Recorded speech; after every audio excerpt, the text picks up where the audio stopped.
Salut tout le monde! J'espère que vous allez bien, c'est le cas pour ma part. On se retrouve avec une nouvelle vidéo, la FAQ 2025, et c'est la première fois en cette année 2025, enfin la deuxième exactement, parce que la toute première fois où j'ai pu commenter normalement mes vidéos, pour le peu qu'il y en a eu en cette année, c'était lors de ma vidéo spéciale des vœux. Voilà. Donc ça fait quasiment un an jour pour jour que je n'ai pas pu commenter de façon optimale mes vidéos. Mais vous connaissez les raisons et je ne reviendrai pas là-dessus. Après, est-ce que ça a été difficile moralement? Ça a été un peu pesant, surtout au début de l'année. Mais plus le temps a passé, plus je m'y suis fait. Et puis j'ai commencé à faire, à partir de la rentrée de cette année, quelques vidéos à la fois non commentées, ou alors commentées de façon différente. Par exemple, lorsque je chuchotais, et ça ne nous a pas trop déplu. Donc tant mieux. Alors après, j'ai vu que ces vidéos étaient un peu moins suivies globalement que par rapport à pas mal d'autres vidéos de la chaîne auparavant, mais ça c'est pas grave, je n'en suis pas surpris. Je sais aussi qu'il y en a quelques-uns à qui ça agace de m'entendre parler en chuchotant, alors que d'habitude j'ai toujours parlé naturellement, comme ici même. Et vous ne pouvez pas savoir à quel point ça me fait un bien fou de pouvoir m'adresser à vous. D'ailleurs, je n'en reviens pas tellement. Ah ouais, c'est mes proches qui venaient de me dire il y a peut-être 1 ou 2 semaines de temps. Ouais, il y a 1 semaine et demie, on va partir, donc tu vas pouvoir tourner tes vidéos pendant quelques heures, tranquillement, sans que tu n'aies peur qu'on t'entende. Je suis bon, je m'y attendais pas, et eux non plus d'ailleurs. Donc c'était une très bonne nouvelle, et direct, je vous en ai informé avec ma vidéo, notamment sur le jeu Astérix XXL, que j'ai présenté il n'y a pas très longtemps, ou bien via un post, je vous l'avais écrit que c'était une bonne nouvelle, notamment celle-ci. Voilà, et puis au moins j'en profite pour faire la FAQ. Et juste après, j'essaierai de faire la vidéo spéciale jeu de Toto 2025. Ah ouais, quand même. Alors normalement, j'ai reçu moins de questions par rapport aux années d'avant. Enfin, ça dépend après pour lesquelles. Mais je me souviens que c'était en 2023, j'en avais reçu plus d'une centaine. L'année dernière, un peu moins. Genre 70 ou 80, quelque chose comme ça. Mais il y a d'autres FAQ où j'en avais reçu nettement moins que ça. Après, c'est normal que vous ayez moins de questions à me poser, parce qu'à force, vous êtes assez nombreux quand même à écouter ces vidéos. Et à force, c'est bien de me poser telle ou telle question, vous n'avez plus à me poser, c'est bien normal. Et puis, à mesure de faire des FAQ, il y a des questions qui reviennent un peu plus ou moins régulièrement. Ça aussi, c'est normal. Bon, alors je vais me lancer direct avec la toute première question. Ça vient de Tangerous Fun. Alors, c'est un commentaire de taille moyenne, on va dire. La question m'a été posée à la fin, donc ça va. Ouais, parce que ça aussi, c'est un peu agaçant des fois. Vous me laissez, c'est gentil, attention, je dis pas le contraire. Vous me laissez parfois de le sacré roman. Il n'y a pas que ma pomme qui peut en laisser. Et du coup, quand je vous demande de me poser une question, il y en a qui laissent leur question en plein milieu de leur commentaire, de leur roman, quoi. Et du coup, j'ai du mal à m'y retrouver. Mais là, ça va, tu me l'as posé à la fin, Dangerous. Donc, c'est parfait. Du coup, j'aperçois ta question, je peux la citer direct et y répondre ensuite. Est-ce que tu as beaucoup joué aux jeux vidéo cette année? Et si oui, tu as fait quel jeu? C'est une bonne question. Alors, tu m'as dit Pac-Man déjà et Metal Gear Solid, le remake. Oui. Tiens, je vais vous le présenter. De toute façon, j'aurai l'occasion de vous le montrer avec ma vidéo jeu Toto de cette année, 2025. Mais c'est vrai que j'ai acheté ce jeu-là entre-temps. Et Metal Gear Solid, Delta. Donc, c'est le remake du jeu sorti en 2004, MGS3, Snake Eater. C'est vraiment le même jeu en fait. Il y en a pas mal de fans qui sont été un peu déçus et qui disent que ça ressemble plus à un remaster plutôt qu'à un remake. C'est situé entre les deux, mais c'est vrai qu'on a un peu de mal à se situer entre remaster, remake. Pour ma part, je dirais que c'est compliqué. Je n'ai pas vraiment la définition exacte, mais après ça c'est pas bien grave. Là, le principal c'est que j'ai aimé. Oui, le jeu à la base, je l'avais adoré, donc il n'aurait manqué plus que ça, que j'aurais été déçu par cette expérience. Non, tout reste intact. Ils ont peut-être été un petit peu trop fidèles à l'œuvre d'origine. Et oui, je m'explique. Par exemple, ils auraient pu agrandir un peu certaines zones de la map, notamment lorsque toutes les phases qu'il y a dans la jungle, mais aussi dans la base de Volken, vers le milieu et la fin du jeu. On doit pénétrer dans cette grande base militaire, et il y a pas mal de zones qui sont inaccessibles aux joueurs. En temps normal, c'était déjà le cas sur PS2, mais ils auraient pu en profiter pour élargir et rendre accessibles ces zones. Vous voyez, pour élargir un peu ces zones de jeu. Bon, malheureusement, ça n'a pas été le cas, donc ça, c'est un peu regrettable. Mais il y a eu du contenu supplémentaire, ça a été léger, un peu timide, certes, mais il y a quand même eu du contenu. Je crois qu'il y a des tenues qu'il n'y avait pas avant, et là qu'on a, notamment la tenue Gakko, je crois. D'ailleurs, les Gakko, c'est une nouveauté du jeu. Bah, en fait, on avait déjà des grenouilles à repérer dans les niveaux. Dans chaque zone du jeu, je crois qu'il y en a une soixantaine à peu près, 64 ou 63, quelque chose comme ça. On avait dans chaque zone, pardon, une grenouille à trouver. Les grenouilles, je ne sais plus comment elles se nomment, mais c'est pas grave, je vous écrirai le nom ici. Ah, les kérotanes. Ouais. Et donc ça, on avait déjà ça sur PS2, et on retrouve ces grenouilles dans le remake, bien sûr. Mais on a en plus de ça des petits genres de canards jaunes qu'il faut repérer dans chaque zone du jeu aussi, qui s'appellent les cacos. Et c'est relié entre autres avec un trophée et aussi pour débloquer une tenue supplémentaire, il me semble. C'est quand même cool ça, hein, n'est-ce pas? Ouais, ouais, ouais. Donc globalement, bah, j'ai adoré ce jeu. Ah ouais, ouais, ouais, j'ai hâte de me refaire ce jeu. Ça faisait une dizaine d'années que je n'y avais pas rejoué.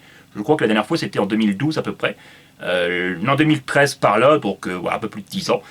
Là, bah, j'ai pu me le refaire avec de meilleurs graphismes et un gameplay qui était un peu plus approfondi, même si, bon, il n'y a pas eu trop de changements là-dessus, hein, mais au moins on peut par exemple avancer tout en étant accroupi. Parce que sur PS2, on ne pouvait pas faire les deux. Quand on pouvait s'accroupir, certes, mais on ne pouvait pas avancer en même temps. Je crois que c'était pareil dans GTA Vice City. Et ça a dû être le cas dans pas mal de jeux à cette époque. Hein. On pouvait s'accroupir et puis malheureusement, on ne pouvait pas avancer, enfin faire les deux quoi. Là, oui, bien sûr. On peut aussi grimper. Bah, je crois qu'ils ont un peu amélioré certaines choses là-dessus. Je ne me souviens plus trop des différences, mais ah ouais, puis il y a une autre différence aussi, ça c'est cool. Je crois qu'on peut changer de fusil d'épaule. Alors si tu portes ton arme comme ça, tu vises vers la gauche, tu peux viser ensuite vers la droite. Ça c'est un très bon point aussi. Voilà. Donc c'est léger en termes de nouveautés de gameplay. Hein. Même graphiquement, on pourrait trouver l'ensemble un petit peu trop. Ténu, mais bon, en tout cas, l'expérience reste quand même intacte. Hein. Je me suis bien amusé à refaire ce jeu. Ouais, donc j'ai joué à celui-là, bien sûr, à Pac-Man, parce que je vous avais présenté la vidéo dessus il y a pas longtemps, lors de la rentrée, justement. C'était avec celle-ci que je faisais un petit retour, en quelque sorte. Hein, parce que entre la vidéo de Pac-Man à la précédente, celle de mes 13 années de YouTube, c'était une vidéo spéciale anniversaire des 13 ans de ma chaîne, je n'avais pas refait de vidéo depuis 5-6 mois quand même. Hein. Je crois que c'était la plus longue période d'absence de ma chaîne, de toute ma chaîne. En 13 ans, vous imaginez? Ah oui, oui. J'ai hésité entre revenir en chuchotant, ou à revenir en ne commentant plus. Et puis je me suis décidé à parler un petit peu de cette poisson-là en chuchotant dans la vidéo de Pac-Man. Et elle a été bien appréciée puisque là, elle a presque 500 vues entre la rentrée et la nouvelle année. Donc ça, c'est quand même pas mal. Et les commentaires, il y en a eu plus d'une centaine. Alors là. Bon, après, attention, hein, c'est pas quand vous voyez 100 commentaires sur mes vidéos à peu près, ça dépend pour lesquels. C'est pas seulement, ça veut pas dire qu'il y a 100 personnes qui ont commenté la vidéo. C'est parce que YouTube compte à la fois les réponses du YouTuber, plus les réponses plus globalement. C'est-à-dire, par exemple, si je réponds à quelqu'un, merci, ceci, cela, je réponds genre cela, et ben si la personne me répond à son tour, hop, ça fait 2 commentaires supplémentaires, alors que ce ne sont que 2 réponses en fait. Vous voyez, ça veut rien dire. Mais en général, quand il y a une centaine de commentaires, c'est qu'il y en a à peu près une quarantaine au moins qui m'ont commenté. Bah, c'est déjà conséquent quand même. Hein. Et je vais pas ne pas répondre à leurs commentaires. C'est sûr. Parce que des fois, c'est ce que je me suis dit. Hein.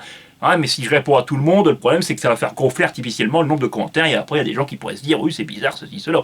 Mais après, bon, je me dis, c'est pas grave, quoi. Tu vas pas t'en faire avec ça. Vaut mieux répondre à tes abonnés que ne pas répondre quand même. Hein. Parce que vous n'êtes pas obligé de commenter. Surtout de cette façon-là. Hein. Puis ce qui est bien, c'est que vous me dites les choses franchement. Hein, il y en a quelques-uns qui m'ont dit c'est dommage que tu chuchotes. Il y en a qui ont trouvé ça marrant. Et il y en a qui ont trouvé ça un peu déplaisant. C'est normal, parce que j'ai toujours commenté de façon naturelle, comme ici même d'ailleurs. Hein, voilà. Donc pour revenir à ta question, Dangerous, j'ai joué donc bien sûr à ce remake cette année, à Pac-Man, à Need for Speed Hot Pursuit, la version PS4. J'ai réussi à avoir tous les trophées, dont les trophées DLC, donc j'ai tout eu à 100%. Et ça n'a pas été si dur que ça. Pourtant, j'arrêtais pas de vous dire dans les vidéos jeux Toto, par exemple, quand je vous présentais la version PS3 de Need for Speed, Hot Pursuit, je disais que c'était l'un des trophées platine les plus durs que j'ai eu à accomplir. Et ben là, pour la version PS4, pourtant ce sont peu ou prou les mêmes trophées qu'on retrouve dans cette version-là, et ben j'ai pas eu trop de mal.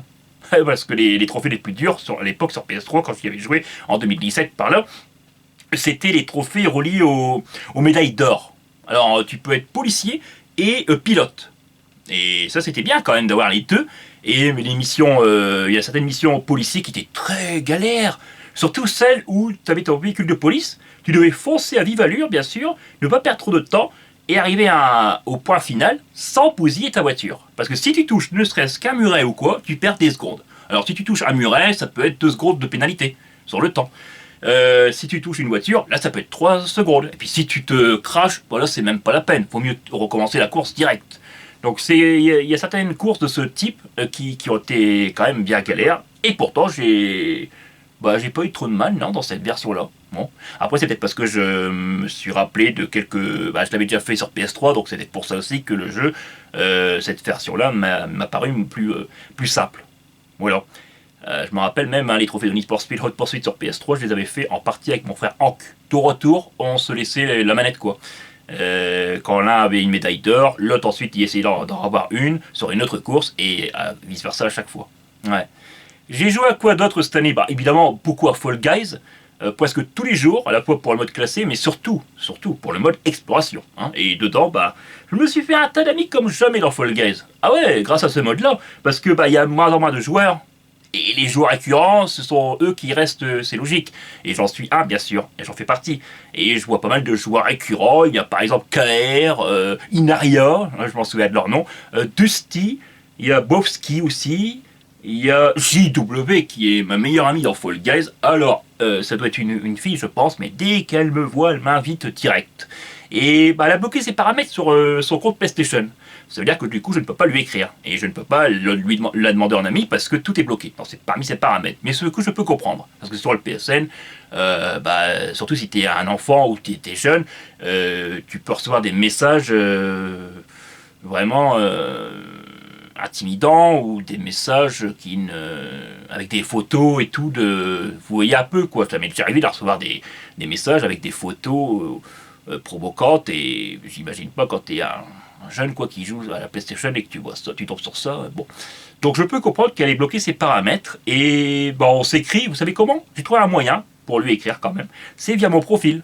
Et régulièrement je le change. J'écris en anglais parce qu'elle doit être américaine certainement ou quelque chose comme ça. En tout cas elle n'est pas française. Et du coup on s'écrit en anglais régulièrement dessus. Et dès qu'elle me voit dans le jeu, elle m'invite. Ou alors des fois lorsque je la repère et puis qu'elle m'a pas vu, hop, je lui demande de m'inviter et puis voilà. C'est de rejoindre quoi, et elle m'invite peu de temps après. Donc ouais, du coup tous ces pseudos là, bah, je la reconnais. Bien sûr, aucun d'entre eux ne savent que j'ai une chaîne YouTube. Non, par retenue, je ne préfère pas. Vous voyez, je suis pas quelqu'un qui aime bien, qui cherche la notoriété ou être connu. Combien de fois j'ai pu le dire? Mais c'est encore vrai, en tout cas, vous avez un autre exemple ici même. Non, parce qu'une fois, je me rappelle, j'avais un ami PSN du temps de Call of Duty World War II en 2017-2018, qui s'appelait Scorpion et avec une série de chiffres, et j'avais un peu hésité, puis d'un seul coup, je lui avais dit, tu sais que j'ai une chaîne. Ah, il me fait, ah bon, c'est quoi ta chaîne? Donc j'ai hésité, puis je lui ai donné mon pseudo. Et il avait dit, ah, c'est toi, le gars avec les longs cheveux? Et j'avais été un peu refroidi parce qu'il avait pu dire comme remarque à ma personne, quoi, en quelque sorte. Hein. Du coup, là, je me suis rétracté par la suite de donner le nom de ma chaîne aux éventuels amis PSN. Ouais. Et d'ailleurs, il y en a qui me demandent des fois, mais on peut. Enfin, je te fais des demandes d'amis, mais tu ne me réponds pas, tu laisses tout en l'état. Soit tu refuses, ou alors tu laisses. C'est normal. Maintenant, je n'accepte plus personne. Enfin, je n'accepte plus n'importe qui. Voilà. Donc, vous pouvez me demander un ami, mais dans ce cas, il faut le préciser sur YouTube. Si vous ne le précisez pas, bah, je n'accepterai pas. Avant, ouais, j'acceptais tout le monde. Mais là encore, j'ai eu de mauvais tours des fois, même avec des abonnés de YouTube, donc c'est pas la peine. Et puis, sur Fall Guys, toujours une fois, alors lui, il connaissait pas le nom de ma chaîne. Non, je crois pas. Non, je pense pas. Hein. Je ne pense pas. Bon, bref. Et c'était en 2021-2022. Et quand il n'arrivait pas à réussir telle ou telle finale, telle ou telle map et tout, il se lamentait un peu. Vous savez, il me disait par exemple dans les messages, ah, qu'est-ce que je suis nul à cette course, dans le jeu et tout, par rapport à toi t'es bien meilleur. Et j'arrêtais pas, c'est ça quand on est ami normalement, même virtuel, c'est de se serrer les coudes. Donc j'arrêtais pas, quand il se lamentait, à lui remonter un peu, pas le moral, mais vous savez, à l'encourager. T'inquiète pas, tu vas y arriver.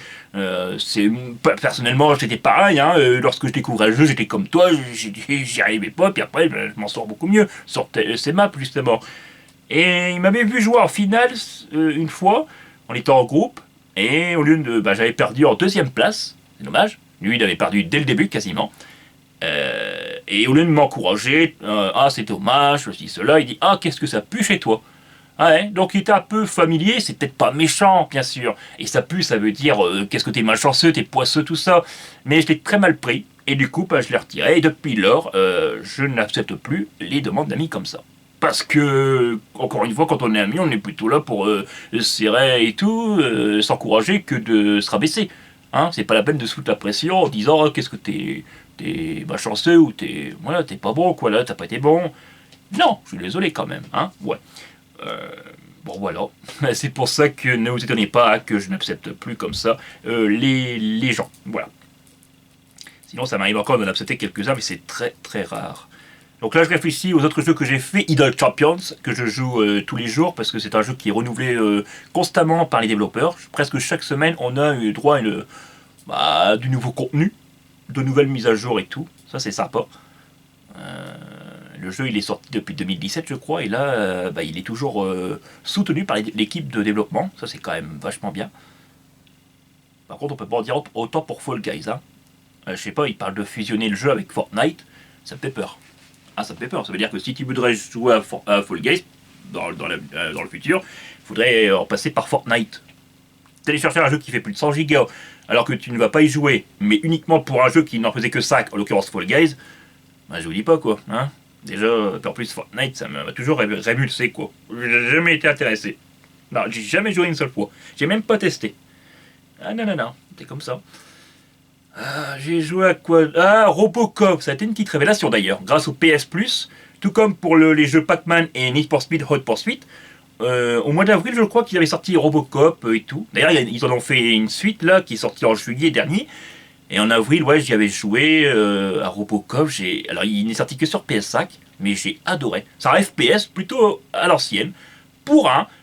Et tu sens bien le poids de ton personnage. Quand tu te déplaces, tu peux pas courir. Tu peux courir, mais tu sens que tu es toujours un peu bridé. Enfin, tu es dans quelque chose qui est pesant, mais dans le bon sens du terme. Hein. Ça rajoute à ce côté immersif. Ça, c'était une bonne révélation. Et puis, il y a du gore dans le jeu, il me semble. Ouais, ça m'a un petit peu fait rappeler ce gore. Soldier of Fortune 2 Double Helix sur PC, sorti dans les années début 2000. Voilà. Mais ouais, j'ai fait ces jeux, mais sinon, j'en ai pas fait d'autres. Hein. Il n'y en a pas d'autres qui me viennent en tête là maintenant. Ah, un petit peu j'ai joué, mais j'ai arrêté parce que ça n'a pas été trop mon kiff. Mais bon, quand même que j'ai mis à table pour avoir tous les trophées de ce jeu. C'est celui avec la chèvre, Code Simulator 3. Alors ça, c'est un petit coup, un coup de troll des développeurs, hein, mais ils n'en sont pas à leur premier coup d'essai là-dessus.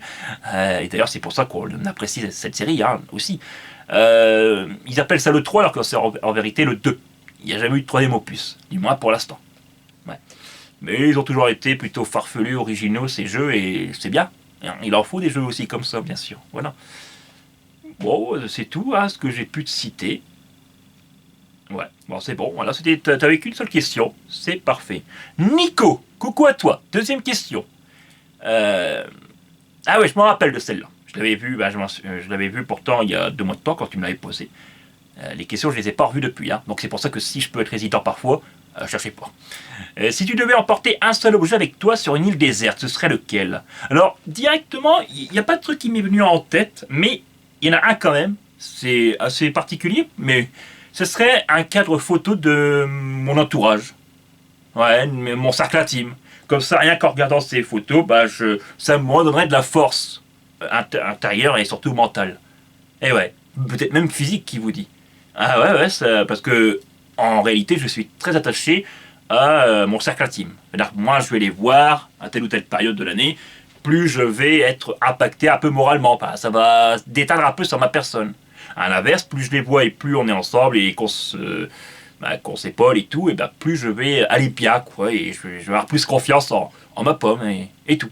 C'est fou quand même, hein. Ouais, j'ai besoin d'eux pour l'énergie que je peux véhiculer dans mes vidéos, pour ma bonne humeur, ma positivité. J'ai besoin d'eux, mais c'est un besoin vital. Ah ouais. Et oui. Et il faut pas demander quand il leur arrive quelque chose, quand ils sont malades ou quoi, je peux, voilà, bien sûr, fortement m'inquiéter. Ouais. Voilà. Donc je te répondrai ça. C'est un peu simpliste comme réponse, et peut-être que ça te surprendra ainsi que à d'autres, mais c'est ce qui m'était venu en tête ouais, lorsque j'ai vu ta question il y a 2 mois maintenant. Sinon, un autre objet, je vois pas, j'ai que ça en tête, franchement. Eh ouais. Alors, une autre question. Artoine, coucou à toi. Question pour ta FAQ. Je vais me rapprocher un peu quand même. Hein. Ouais. Et j'espère que c'est pas indiscret. Est-ce que tu as le permis? On me l'avait déjà posé il y a quelques années cette question-là. Et je n'y avais pas répondu. Pour la simple et bonne raison que je trouvais ça un peu indiscret. En tout cas personnel, privé. Mais maintenant j'ai un peu changé d'avis. Vous savez, à des moments on s'apaise, on s'arrondit quoi, façon de parler. Mais bon, pourquoi après dire, il n'y a pas de déshonneur à cela, hein. Mais pour te répondre clairement, non. Non, j'ai pas le permis, rien du tout de ce genre. Mais après, c'est pas parce que j'ai échoué ou que. Alors déjà, je suis quelqu'un d'humble quand même, je trouve. C'est que bon, c'est peut-être pas très modeste de le dire ainsi, hein, en tout cas vis-à-vis de soi-même, mais je le pense véritablement, ouais. Et donc, je ne pense pas que j'arriverai forcément à avoir le permis. Enfin, je suis plutôt du genre un peu crispé des fois, nerveux et tout. Au volant, bon après ça veut rien dire, hein, mais bon, je me suis jamais vu, et puis voilà, avoir le permis, conduire une voiture et tout, mais au-delà de ça, c'est que ça ne m'est pas du tout nécessaire que d'avoir un véhicule, parce que déjà je suis casanier de nature, et puis même, dans ma vie de tous les jours, je n'ai pas du tout besoin de voiture, tout simplement. Donc c'est pour ça. Après, est-ce que si j'en aurais eu un besoin et tout, une nécessité, là, peut-être que j'aurais bien sûr essayé de passer le permis. Donc c'est pas une question de budget ou quoi, bien sûr, hein. Avec du budget, j'aurais certainement pu essayer au moins une fois. Mais bon, là non. Par contre, Hank, mon frère Hank, qui n'est plus apparu depuis 5-6 ans maintenant, hein, lui, il a le permis. Il l'a eu il y a 2 ou 3 ans. Et lorsque je l'ai vu la première fois que mon sac team conduire, quoi, tout simplement, sa voiture, dans sa propre voiture, ça m'a foutu un petit coup, quoi. Hein? Pas au moral, mais ça m'a foutu un petit coup, genre, ah ouais, je l'ai connu si petit à mes côtés et tout, et là, maintenant, bah, c'est incroyable, quoi. C'est l'évolution, et c'est le cours normal des choses, hein, j'ai envie de dire, après, hein. Voilà. Mais après, on évolue à sa propre façon, hein, et voilà. C'est tout ce que j'ai à te dire, et je te réponds clairement, hein, voilà. Oh, Belle, tu as une question. Je sais que tu ne fumes pas, mais est-ce que tu as déjà essayé, mon ami? Juste une seule fois. Alors ça, si tu dis ça, c'est peut-être parce que... Bon, déjà, je l'ai dit à plusieurs reprises, mais j'avais surtout répondu à cette question il y a très longtemps. Je crois que c'était même dans ma première FAQ. Si je fumais, on me l'avait déjà posé à l'époque, et j'avais répondu clairement non, parce que je déteste au plus haut point le tabac. S'il y a bien une chose que je déteste en termes d'odeur et tout, c'est cela. D'ailleurs, c'est si vrai que si je dois manger puis qu'il y en a qui fumeraient et tout, c'est même pas la peine, je ne mange pas. C'est un blocage psychologique purement et simplement. J'ai jamais, même quand j'étais petit, enfant, si je voyais quelqu'un fumer, c'est mort, je ne mangeais plus. Si je mangeais par exemple, je ne mangeais plus. Et si je ne mangeais pas et qu'on voulait me faire manger et tout, que j'avais même faim des fois, bah je me retenais jusqu'à temps que, et encore, j'attendais pas seulement que la personne avait arrêté de fumer pour manger, j'attendais que l'odeur ensuite se dissipe. Et ça peut prendre du temps, hein. J'ai toujours détesté cela. Ah ouais. Donc, est-ce que j'ai déjà essayé? Ah ouais, c'est pas parce que que tu fumes pas que forcément t'as jamais essayé, hein, c'est vrai. Cette question-là, on me l'avait pas encore posée d'ailleurs. C'est bien vu, mon ami. Et non, non, même pas. J'ai jamais essayé. Et c'est peut-être plus sage ainsi. Peut-être que j'aurais aimé que j'en serais devenu addict aussi. Non, non, non. C'est plus sage comme ça. Non, j'ai jamais essayé. Et mon entourage, ils me l'ont toujours dit. Ça, c'est bien quand même, hein. Ouais. Parce qu'après. Ah, tu parles de mes tournages. Ça, c'est quelque chose que j'adore. Quand vous me parlez de mes tournages, je vais être en extase. Pourquoi? Bah parce que, voilà, vous le voyez bien, ça reste une période de ma vie entre 2009 et 2011 où je faisais des reproductions de films de cinéma à ma façon, à titre privé bien sûr, et je montrais ça simplement à mon cercle intime. C'est une période unique et qui était très forte, dont j'avais vraiment besoin. Parce que vous savez, 2009, c'était une année très compliquée parce que j'avais perdu quelqu'un et qui continue, ça continue à des fois à me faire mal parce que c'était quelqu'un que j'adorais et qui m'adorait aussi. On s'adorait tous les deux et elle est partie définitivement en 2009 et ça a été une perte qui m'a fait beaucoup de mal. Surtout les premiers mois après sa disparition, je n'arrivais pas à rebondir et tout. Et dans le même temps, j'étais harcelé au collège. Ça, je l'ai déjà raconté. J'en ai jamais fait de vidéo. Je ne l'ai jamais dit d'ailleurs en vidéo, il me semble. Et je l'ai déjà raconté à quelques-uns d'entre vous dans les commentaires. Et vous m'avez dit souvent, pourquoi t'en ferais pas une vidéo? Parce que c'est dans l'air du temps maintenant que d'évoquer ces sujets-là profonds, complexes et qui sont vraiment importants. Ouais, mais j'ai jamais trop voulu me mettre en avant. Non, non, non. Alors certes, je me montre dans toutes mes vidéos, même de gaming, mais c'est surtout pour évoquer mes passions, mes passe-temps, et pour vous divertir un maximum, notamment à travers mes sketchs également. Mais de là à parler de ma pomme en profondeur, je n'aime pas trop ça. D'ailleurs, là, en évoquant cela, je suis pas trop à l'aise. Ah, parce que, un peu plus qu'avant quand même, mais parce que c'est un peu fendre l'armure, et j'aime pas trop ça, personnellement. Mais bon, après, il n'y a pas à mal, hein, j'ai été victime, c'était pas votre serviteur le fautif et tout, hein, oh, bien au contraire. Certainement qu'il y avait beaucoup de jalousie, et puis voilà. Alors, ça n'a jamais été du harcèlement physique. Mais après, le harcèlement, c'est pas que physique. Hein. Il y en a, c'est ce qu'ils pensent des fois. Mais, moi maintenant. Mais à l'époque, on le pensait plus. D'ailleurs, à l'époque, on mettait ça sous le tapis. Hein. Ça continue d'être le cas des fois dans certains établissements. C'est ce que je vois dans des faits divers et tout. Mais heureusement, ça a quand même un peu changé là-dessus. Il y a eu quelques évolutions. Mais c'est pas suffisant, bien sûr, parce que je vois encore qu'il y a beaucoup de harcèlement, ceci, cela. Même dans mon coin, ça peut encore arriver du reste. Et heureusement, ça n'a pas été physique, mais ça a été plutôt moral. Des moqueries, des rabaissements, des évitements, des mises à l'écart, vous savez. Bon, du coup, bah, quand on me faisait ça, et puis j'avais perdu mon proche, à cette époque-là, bah, je vous dis pas, heureusement j'avais d'autres proches qui me soutenaient à l'époque, mais je n'en avais jamais parlé de cela, parce que je ne voulais pas, je ne voulais pas, vous savez, évoquer ces problèmes, alors qu'ils venaient de perdre le proche là que j'évoquais. Vous voyez un peu, c'est ça, c'est pas retenu aussi. Vous savez, j'ai de la lucidité quand même. Je leur ai parlé, je leur ai raconté cette période de harcèlement des années plus tard. Et ça leur avait surpris, hein. Ils m'ont dit, t'aurais dû nous en reparler à l'époque. Je dis, bah ouais, j'ai pas su. Et puis, qu'est-ce qui s'était passé, la perte de notre proche. Je voulais pas mettre l'accent sur mes problèmes, quoi, sur mes difficultés. Mais ça a été très pesant, c'était tous les jours. Ça durait 1 année, 2 ans à peu près. Mais surtout la première année, parmi les 2 ans, là, tout que j'étais harcelé, c'était très compliqué. Après, je m'y suis un peu fait. Et surtout, bah, après, je me disais, j'ai toujours aimé me mettre dans la peau de personnages de fiction. Que ce soit James Bond. On peut se moquer, je m'en tape. Mais que ce soit James Bond, Columbo, des personnages forts, même certains de jeux vidéo, ben, voilà, j'ai jamais raconté ça à personne, mais c'était dans ma tête. Et du coup, en me mettant dans la peau de ces personnages, même pendant qu'on se moquait de ma pomme, ça me rendait plus fort intérieurement. Et ça m'a permis d'être, de ne pas voyer vers je ne sais quoi, vers je ne sais quel extrême. Voilà, donc c'est bien dans un sens, hein. J'ai toujours eu beaucoup d'imagination, et c'est peut-être ça qui m'a, peut-être pas sauvé, je vais pas dire aller jusque là, mais c'est peut-être ça qui m'a grandement aidé. Il n'y a pas de peut-être, c'est même certain. Voilà. Les tournages, c'est pour ça, hein, que je suis autant attaché. C'est pas seulement parce que ça représente d'énormes souvenirs. C'est le cas, bien évidemment, mais c'est aussi parce que c'est apparu à une période de ma vie où j'avais besoin de quelque chose de très fort pour m'évader l'esprit. Et ça durait pendant plus de 2 ans et demi, entre juillet 2009 à décembre 2011. Voilà. En juin, on m'avait offert un caméscope.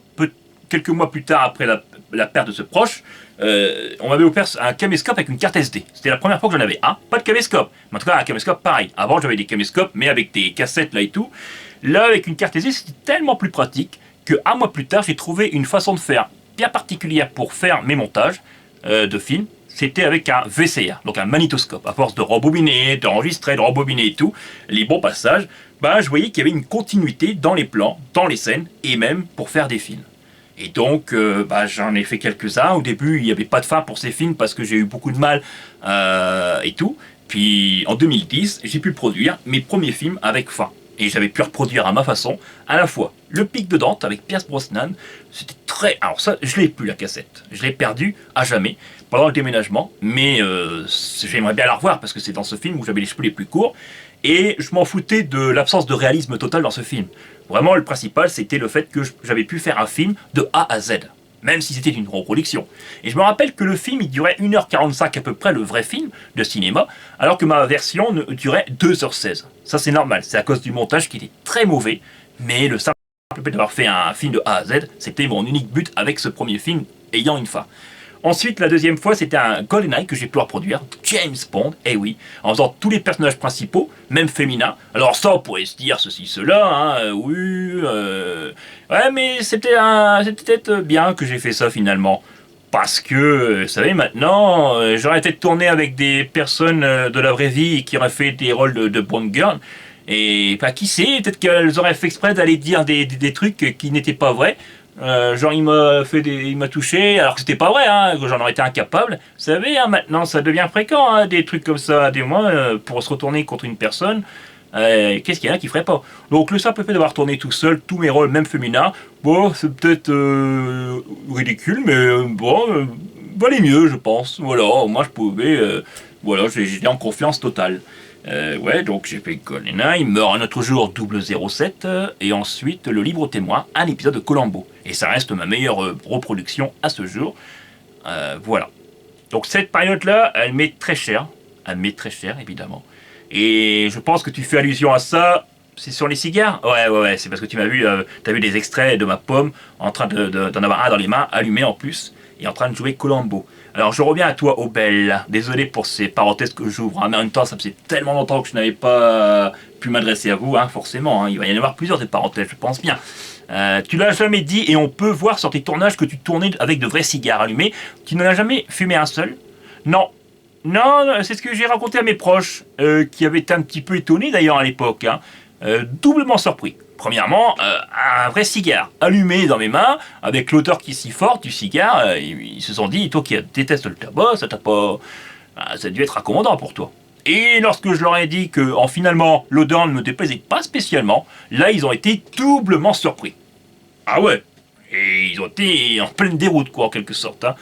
Mais de là à le mettre à la bouche, non, j'ai jamais essayé. Parce que, qui sait, peut-être que j'aurais apprécié et que j'en serais devenu addict aussi. Hein. Voilà, donc au moins, j'ai été sage. J'ai juste allumé le cigare dans l'épisode de Columbo, parce que dans les anciens films, dans GoldenEye, il y avait Xenia qui s'en servait un et que j'ai joué. je sais, pour ceux qui connaissent le film, ils doivent se dire, mais comment il a dû jouer le rôle? Bon, c'est mon univers personnel. Mais c'était un stylo en fait. Un stylo marron, bien sûr, couleur cigare, mais on voyait que c'était pas un fake quoi. J'avais pas de faux cigare à l'époque. Pour Meurt un autre jour, il y avait le Cuba Raoul, que j'ai fait aussi, et qui avait un énorme cigare. Ça, j'en avais trouvé un dans un magasin de farce et attrape, donc un gros cigare en plastique, que, ouais, il était quand même plus, alors peut-être pas réaliste, mais en tout cas, c'était bien plus sympa que le stylo cigare de Xenia de GoldenEye. Ouais, il y avait une petite amélioration entre les deux, vous voyez. Et enfin, avec le Libre Témoin, là, je me suis décidé à acheter de vrais cigares, et je les ai même, j'en ai même allumé quelques-uns, pour les besoins de certaines scènes, pour accentuer l'aspect du réalisme. Parce que, au fur et à mesure de mes films, surtout à partir de Libre Témoin, j'ai voulu mettre l'accent sur le réalisme. Alors qu'avant, c'était plutôt la parodie à l'extrême. En fait, je dis que j'ai fait des reproductions de films, c'est plutôt des parodies en fait que j'ai fait, hein, bien sûr. Ah ouais, mais voilà.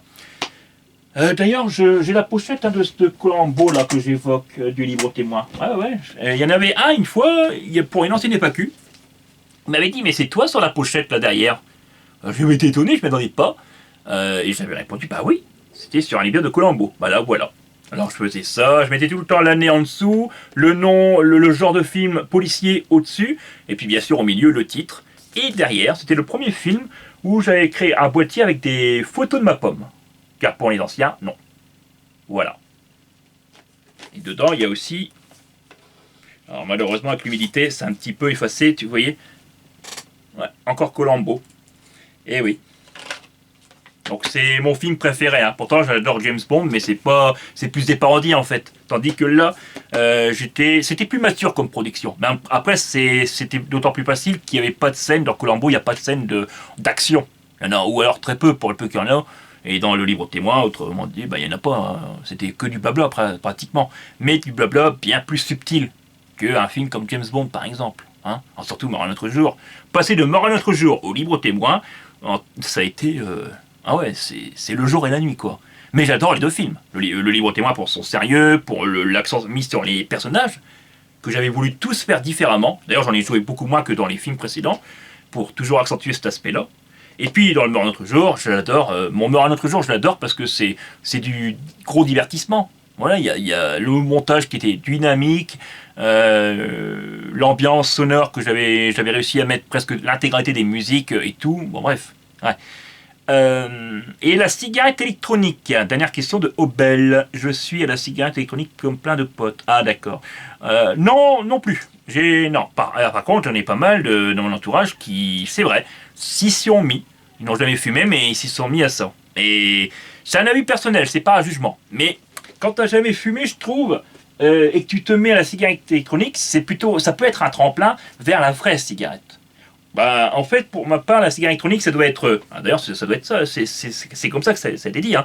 Ça doit être temporaire, non seulement, et ça doit être un tremplin quand vous fumiez de la vraie cigarette, pour arrêter ensuite la cigarette électronique.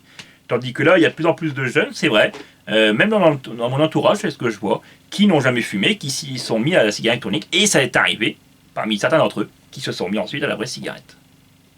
Pour ma part, je ne toucherai jamais à ça, comme ça, moi, pas d'addiction, voilà, pas d'addiction de ce genre.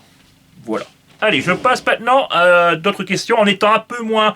Bon, après, je pense que vous appréciez le fait que je parle d'autres choses des fois, que vos questions pour moi en parler. J'ai pas beaucoup de temps, j'ai lu tout en poche, je vais à l'essentiel. Ça te fait quoi de plus pouvoir tourner, faire tes vidéos comme avant? Ah bah, j'ai répondu au tout début, ah bah ça, j'avais oublié qu'il y avait une question comme ça. Mais elle est légitime, elle est même bien trouvée. Ouais, ça a été un peu dur, hein. Même moralement, ça m'a impacté. Des fois, j'avais pas trop le moral, surtout au début de l'année 2025. Mars, avril, tout ça, février, j'étais... Ouais, mais heureusement, j'ai pu faire des tournages amateurs. Au début de l'année, vers avril-mai, j'avais pu faire une scène de James Bond encore. Oh, c'est ma meilleure scène sur fond vert, intégralement sur fond vert. J'en ai passé du temps, une cinquantaine d'heures pour 7 minutes de tournage, pour 7 minutes de scène seulement. C'est pas un film que j'ai reproduit en entier, hein, même si j'avais envie, mais j'avais pas toutes les tenues, et puis ça aurait été un budget bien conséquent. Hein. Si tu veux être fidèle au film, il aurait fallu y mettre vraiment pas mal d'argent, de budget. Et c'est une scène de Goldfinger. Vous savez, la course-poursuite avec la Aston Martin DB5 dans la forêt la nuit. Et ben voilà, j'ai reproduit toute cette scène. Si vous avez la scène en tête, essayez de m'imaginer dedans. Alors j'ai pu le faire à l'intérieur de la voiture. J'en ai passé du temps pour essayer d'en trouver un qui soit un minimum crédible. Trouver des fonds de voitures qui défilent, latéralement, à l'arrière. Trouver des fonds de forêt. Bon, ça c'était pas dur avec mon logiciel de montage, j'en ai trouvé facilement. Enfin bref, ouais, ça a été galère. Et quand j'ai fait montrer ça à mes proches, et puis on a adoré bien sûr, et je continue à revoir cette scène assez régulièrement, parce que c'est ma scène préférée, car c'est ma scène la plus aboutie tout simplement. Je n'en ai tourné que 2 ou 3 seulement, intégralement sur fond vert, et celle-là, ah ouais, ça a été un gros kiff, hein. Et en plus il y a des effets spéciaux, comme quand James Bond il tire derrière sa portière, là, et bah poum, j'arrive à ajouter des feux du feu au-dessus de l'arme pour faire style que je tire. Les impacts quand James Bond il esquive les tirs qu'il reçoit sur sa portière, j'ai réussi à reproduire les impacts sur la portière, au même moment j'essaye de me cacher sous la portière. Bon, c'est trop amusant. Entre les bruitages qui suivent parfaitement, la musique en fond, et moi-même d'ailleurs, et puis tous ces effets spéciaux, c'est incroyable. Ah ouais, je pourrais peut-être vous en montrer quelques extraits, mais en floutant pour les droits d'auteur en fait. Hein. Voilà, ça doit rester strictement dans un cadre privé. C'est comme ça, je ne pourrais pas jamais vous partager avec le son. Bah là encore moins. Alors là, c'est même pas la peine quoi. Voilà. Surtout que maintenant, j'essaye de faire ça de façon réaliste, alors qu'avant, les premiers films que j'avais pu faire comme GoldenEye ou Meurt un autre jour, c'était plus des parodies en fait, hein, mais avec un fond sérieux. J'avais voulu reproduire tout Goldfinger, mais j'ai préféré non, j'ai pas osé aller plus loin parce que j'ai pu reproduire la scène du laser, qui suit juste après celle de la course-poursuite dans Goldfinger, mais j'ai pas pu aller au-delà parce que ça aurait été un budget conséquent, puis... Ouais. Voilà. Puis ça aurait demandé beaucoup de temps aussi, hein. Ouais. Bon, donc j'ai répondu à ta question. Globalement, là maintenant, ça va mieux. En plus, là, je peux faire une vidéo, donc... et peut-être même à la fin de l'année, je pourrais avoir un autre jour où je pourrais refaire une autre vidéo. Ah ouais, donc j'en profiterai aussi. Voilà. Donc là, ça va mieux. Mais au début de l'année, ouais, ça a été un peu pénible, je dois bien dire. Took Live Booms. Est-ce que tu as déjà supprimé des vidéos? Ouais, tu m'as raconté que certains youtubeurs maintenant ils suppriment leur première vidéo parce que la qualité est trop médiocre et tout. Non, personnellement, là maintenant non, mais ça m'est arrivé d'en supprimer quelques-unes au tout début de ma chaîne, ouais. J'en ai supprimé en tout peut-être un peu moins d'une dizaine, et c'était uniquement lorsque j'avais des trolls quoi, qui me harcelaient et tout. Sur telle ou telle de ces vidéos, je les avais supprimées. Voilà. En fait, au début de ma chaîne, ouais, j'avais été harcelé comme pas possible, et du coup j'avais tout mis en privé. Pendant quelques mois j'ai fait style que j'avais tout supprimé, puis au moment où j'ai tout remis en public, que j'ai voulu tout remettre en public, j'en avais supprimé quelques-unes au même moment. Voilà. Et la toute dernière que j'ai supprimée, c'est peut-être une vidéo sur la diverticulose colique en 2016, que j'avais refaite par la suite, bien sûr. Mais dans cette vidéo, il y avait un détail que j'avais oublié de dire, et qui était très important, parce que ça, c'est une affection où la diverticulose, pour l'éviter, il vaut mieux manger des fibres, quoi, pour éviter de l'avoir. Parce que c'est une affection qu'on peut attraper surtout lorsqu'on pousse trop. lorsqu'on est constipé et qu'on a tendance à pousser, on crée des pressions sur le côlon et ça peut créer des hernies, des diverticules en l'occurrence. Et donc, le simple fait de manger des fibres, ça te permet plus facilement d'avoir un meilleur transit et de moins être constipé. Voilà, en tout cas, il y a moins de chances de l'être. Et par contre, ce que j'avais oublié de dire, ça je l'avais mentionné dans la vidéo que j'ai supprimée, mais ce que j'avais oublié de dire, c'est que quand on a une poussée, quand on a un diverticule et qu'il s'enflamme, et qu'on a une poussée diverticulaire, ça veut dire qu'il a enflammé puis qu'il devient douloureux comme tout, et bien là, il est déconseillé de manger des fibres, justement. Et ça, comme j'avais oublié de le dire, et ben j'ai tout en réécoutant, même après avoir sorti la vidéo, je l'avais supprimé la vidéo quelques heures après sa parution, et j'ai refait la vidéo. Et ouais. Donc je pense que c'est la toute dernière vidéo que j'ai dû supprimer sur ma chaîne YouTube. Ça remonte en 2016. Mais autrement, je ne supprime jamais de vidéos comme ça. Même pour la qualité médiocre de mes premières vidéos. Non, parce que déjà, elles continuent d'être regardées. Ce serait dommage. Et puis, au moins, ça vous prouve à quel point je me suis amélioré avec mes vidéos. Voilà. Et si t'en as jamais enlevé, qu'est-ce que tu penses de ces youtubeurs qui suppriment leurs premières vidéos car trop médiocres qualitativement? Bon, chacun fait comme il veut. Je peux les comprendre dans un point de vue. Voilà. Mais pour ma part, je ne ferai pas ça. Alors, c'est Momo.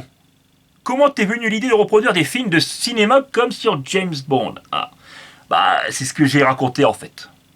J'avais besoin de quelque chose de fort après une année 2009 très très pénible et difficile.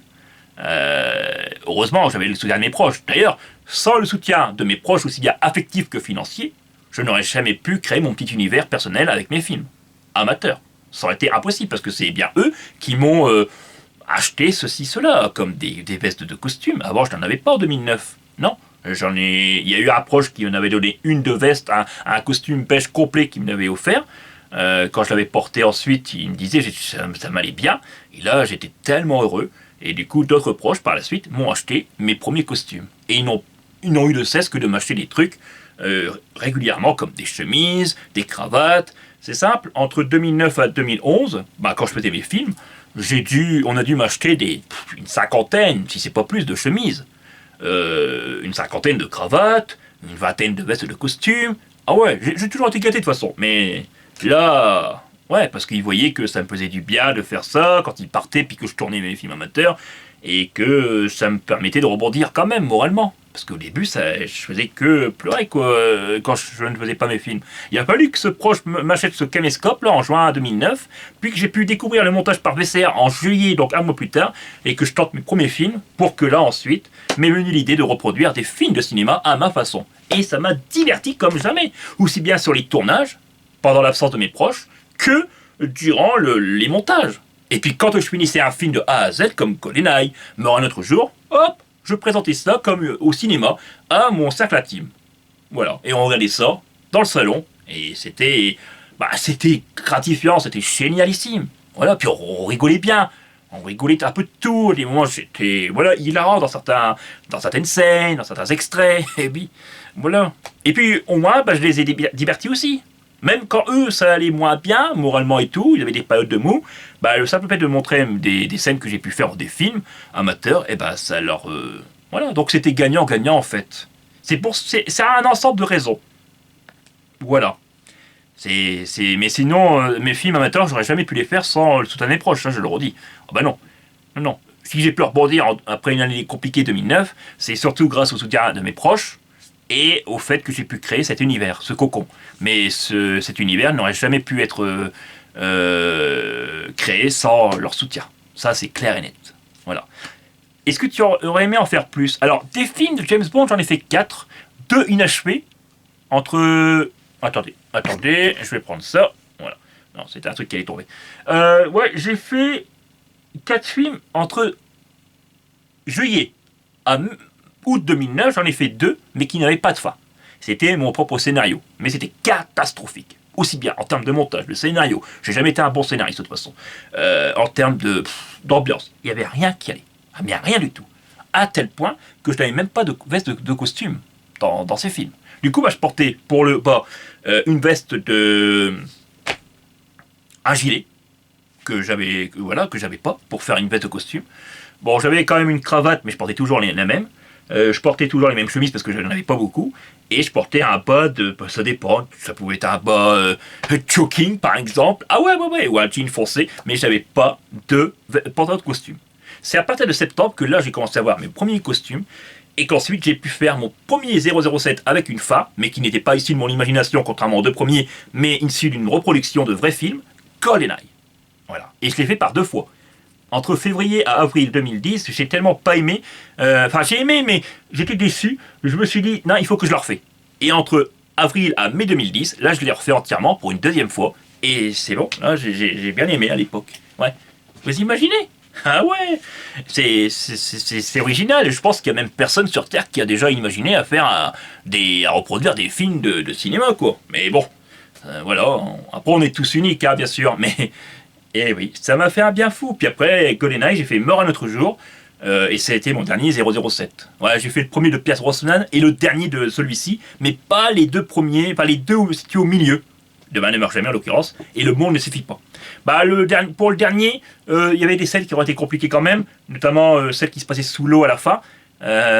Et puis dans Demain ne meurt jamais, il y avait beaucoup de scènes sous-marines aussi. C'est ça qui me coinçait en fait, même si c'était des parodies, mais il y avait toujours un fond de sérieux. Et là, j'arrivais pas du tout à trouver quelque chose qui soit pas adapté, mais qui soit faisable quand même, un minimum, pour reproduire ces scènes. Donc c'est pour ça que j'ai mis de côté ces deux films, et je suis passé de GoldenEye, et directement ensuite à Meurt un autre jour. Et puis après, j'ai voulu m'éloigner de cet univers de James Bond, parce que je voyais que je faisais que trop de trucs en rapport avec ça, et j'ai voulu faire un épisode de Columbo, le livre témoin, qui est l'unique film en rapport avec Columbo dans ma filmographie personnelle. Et là, bah, j'ai adoré aussi. Voilà, c'est mon meilleur film. Voilà, c'est parce que c'est le plus réaliste, c'est le plus crédible, c'est le plus sérieux, le plus mature. Voilà. Voilà, et j'en ai fait 7 au total, parce qu'après le livre témoin, j'en ai refait un, issu de mon imagination, et avec une fin. C'était mon tout premier film, et le dernier à l'heure actuelle, ça le restera, issu de mon imagination, avec mon propre scénario, mes propres personnages, et qui est un début, un milieu et une fin. Mais qu'est-ce qu'il y a, c'est qu'il était catastrophique. À savoir, Maïté au Sénégal. Maïté, c'est l'équivalent de Tata. C'est Tata au féminin. Elle est reporter, journaliste, et là, c'est un mix entre Tata et d'autres univers, vous savez, comme Scooby-Doo pour les personnages, même si là il n'y avait pas de choses en rapport avec Scooby-Doo, mais c'était beaucoup avec Tata. C'est Maïté qui allait passer des vacances au Sénégal, et puis ça se passe très mal pour elle. Dès son arrivée, même avant d'arriver là-bas, sur le cargo, elle va rencontrer quelqu'un et qui va lui faire du tort comme pas possible. C'est un peu ça le pinch de l'histoire. L'histoire est, voilà, c'était pas mauvais au début, mais après ça devient trop décousu, et franchement c'est nanardesque comme pas possible. Et puis le film... il est nettement moins bien que le livre témoin, c'est incomparable. Là, c'est le jour et la nuit également. Mais un autre jour, il n'est pas réaliste, comme GoldenEye que j'ai pu reproduire, mais au moins ils sont quand même marrants. Alors que Maïté au Sénégal n'est ni marrant, comme ces deux films-là, ni encore moins réaliste, comme avait pu l'être le livre témoin. Il n'est en rien intéressant. Voilà. Et d'ailleurs, à l'heure actuelle, je ne veux même plus revoir ce film parce que c'est tellement catastrophique. Et ouais. Et oui. Bon, bah voilà. Est-ce que j'aurais aimé en faire plus pour répondre à ta deuxième question? Ouais, j'aurais aimé quand même, ouais. Mais bon, après, j'ai connu YouTube, j'avais moins l'occasion de tourner, et puis après, j'avais aussi perdu un peu l'envie. La parenthèse est dissipée. C'était qu'une parenthèse de 2 ans, mais je pensais pas qu'elle aurait duré aussi longtemps quand même, hein. Et c'était une sacrée parenthèse. Et dans mon entourage, il y en avait quelques-uns qui ont tourné à mes côtés pour des scènes de films, ou des scènes de notre propre imagination. Voilà, il y avait quelques-uns, notamment Hank, mon frère, qui en faisait partie, pour le rôle de Scooby-Doo. Entre autres, hein, d'ailleurs. Et ouais.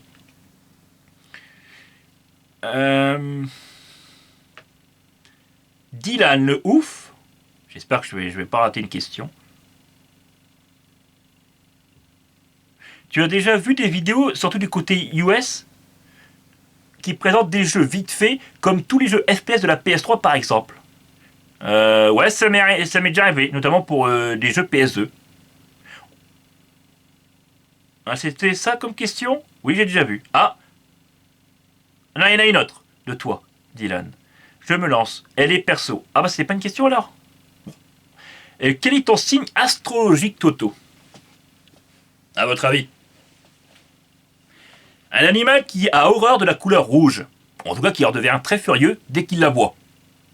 Vous l'avez en 1000. Ouais, avec des cornes. Le taureau. Ouais, je suis un taureau. Est-ce que ça m'irait bien le taureau? Ouais, mais après, j'ai rien contre le rouge. mais il faut pas me chauffer quand on me fait du mal quand même. Je me trouve gentil et tout, calme, mais faut pas provoquer, j'aime pas quoi, attention.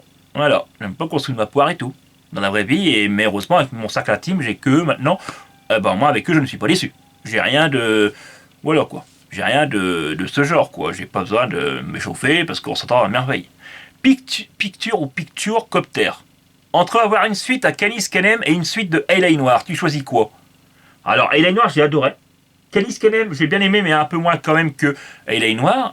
C'est compliqué comme choix. Mais je dirais que peut-être à Canis Canem. Ouais. Ouais, j'aurais aimé qu'il y en ait un deuxième. Dans une autre ville, avec d'autres personnages, un tout nouveau scénario et de nouvelles possibilités de gameplay. Ah, il y avait moyen, quoi. C'était un jeu original quand même à l'époque, hein. Et il le reste encore actuellement, du reste. Entre GTA San Andreas Remake et GTA 6. Oh, là c'est compliqué. Oh là là là là là là là là. Mon cœur dirait GTA San Andreas Remake. GTA 6, on sait pas grand chose du jeu de toute façon. Mais je suis sûr qu'ils vont tellement miser sur le online, quoi, que. Ouais, un remake de GTA San Andreas. Et puis s'il y avait en plus un mode multijoueur avec ce remake sur console, ce serait énorme aussi. Hein. Mais bon, je dirais ça quand même, ouais. Et entre la PS1 et PS2, ce sont deux consoles que j'adore. J'ai découvert la première PlayStation en premier lieu, hein. Même si j'avais découvert avant la Sega Mega Drive et tout, mais la toute première PlayStation que j'ai joué, c'était bien sur la première. J'y ai joué très peu, un an ou deux, après je suis passé à la PS2, mais quand même. Mais bon, je dirais quand même la PS2. Ouais. Pour tous les jeux qu'elle avait et dont j'ai passé un temps fou. Tous les jours à l'époque, j'y jouais à la PS2. Hein. Tous les jours et pendant pas mal d'heures. Et ça ne m'avait pas empêché d'avoir de bons résultats scolaires lors de ma scolarité en plus de cela. Parce que j'avais tendance à faire mes devoirs avant, et puis après, dès que je rentrais de l'école et tout, du collège, et puis après, hop, je jouais. Et là, je pouvais jouer quand même un nombre assez conséquent d'heures, ouais. Bélium. J'ai une passion de plus en plus gourmande autour de l'urbex. Alors, je me demande si toi aussi tu as une passion sur ça. Ouais, alors ça c'est un terme que j'ai appris il y a peut-être un an. Je savais pas. Honnêtement, je savais pas c'était quoi. Et maintenant, ouais, je vois parfaitement de quoi il s'agit, mais non. Non, mais je peux comprendre qu'il y en a qui sont passionnés, hein, bien sûr. Mais pour ma part, non, ça ne me fait rien. Ah, Lyoki, ah, coucou à toi, mon cher ami. Je suis très heureux de te voir, comme à chaque fois, parce que tu as les abonnés les plus proches de la chaîne et tout. Pop, pop, pop. Avec tous les outils que tu as à ta disposition pour réaliser tes dernières vidéos, est-ce qu'un jour tu créeras une intro pour tes vidéos? Ah, c'est une très bonne question. Et j'y ai déjà songé, mais pas plus que ça. Pourquoi pas? Je sais pas. Après, je vois pas, j'ai pas trop d'imagination pour trouver des trucs en rapport avec mon pseudo, l'histoire de ma chaîne et tout, pour faire une intro, mais ça serait bien, en effet, ouais. Ou alors, est-ce que c'est impossible pour toi? Ah, je sais pas.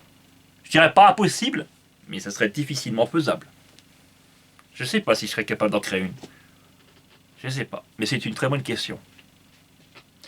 Deuxième, ne trouves-tu pas le remake de GTA MGS Delta, ouais, tu y avais joué, hein. Toi aussi tu l'avais acheté, décevant?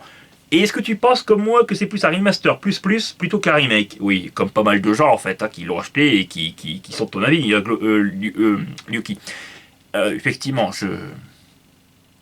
ouais, je suis plutôt de cet avis-là aussi. Un remaster comme tu... Ouais. Des exemples, mon ami? Ah non, ça c'est la troisième question. Non, voilà, donc je t'ai répondu pour Metal Gear Solid. Ouais, je suis plutôt de cet avis-là aussi. Y a-t-il des concepts que tu avais projeté de faire sur ta chaîne et qui n'ont jamais vu le jour? Soit des concepts ou des idées de vidéos que tu n'as jamais pu ou voulu faire.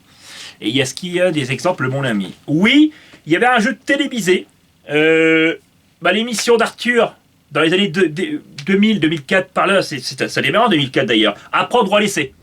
En fait, en 2008-2007, quand j'étais petit et puis que j'étais avec mon frère Hank et tout, on aimait bien mettre des sommes d'argent qu'on mettait, bien sûr, sur des petites feuilles.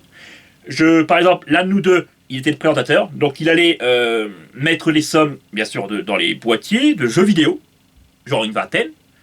Et puis ensuite, Hank, quand il arrivait, je disais à Hank, allez, quel boîtier tu veux ouvrir? Et l'émission, c'est dans le boîtier. C'est dans la boîte, vous savez. Et j'aurais voulu faire ça sur YouTube aussi. J'aurais voulu mélanger pendant des mois, j'aurais pu penser, j'aurais oublié les sommes, j'aurais mis genre une dizaine de sommes dans des boîtiers, je les aurais gardés de côté, Puis quelques mois plus tard, lorsque j'aurais oublié toutes ces sommes, ben, j'aurais fait à la fois le présentateur, le rôle, et le rôle du joueur. Pour faire une émission, c'est dans le boîtier. Je voulais vraiment faire ça. Et puis l'idée, elle est tombée à l'eau. Et cette idée-là, elle m'était venue vers 2021. Après, c'est pas possible à faire. Mais bon, là, j'ai pas l'envie vraiment pour refaire un truc pareil. Et d'autres idées de vidéos, après, non, ça me vient pas en tête. Mais surtout cet exemple-là, ouais. Oh, ouais. Voilà. Merci pour tes questions, mon ami, hein, qui sont toujours pertinentes. Bien sûr. Il n'y a pas de questions, d'accord. Ultra King Saiyan.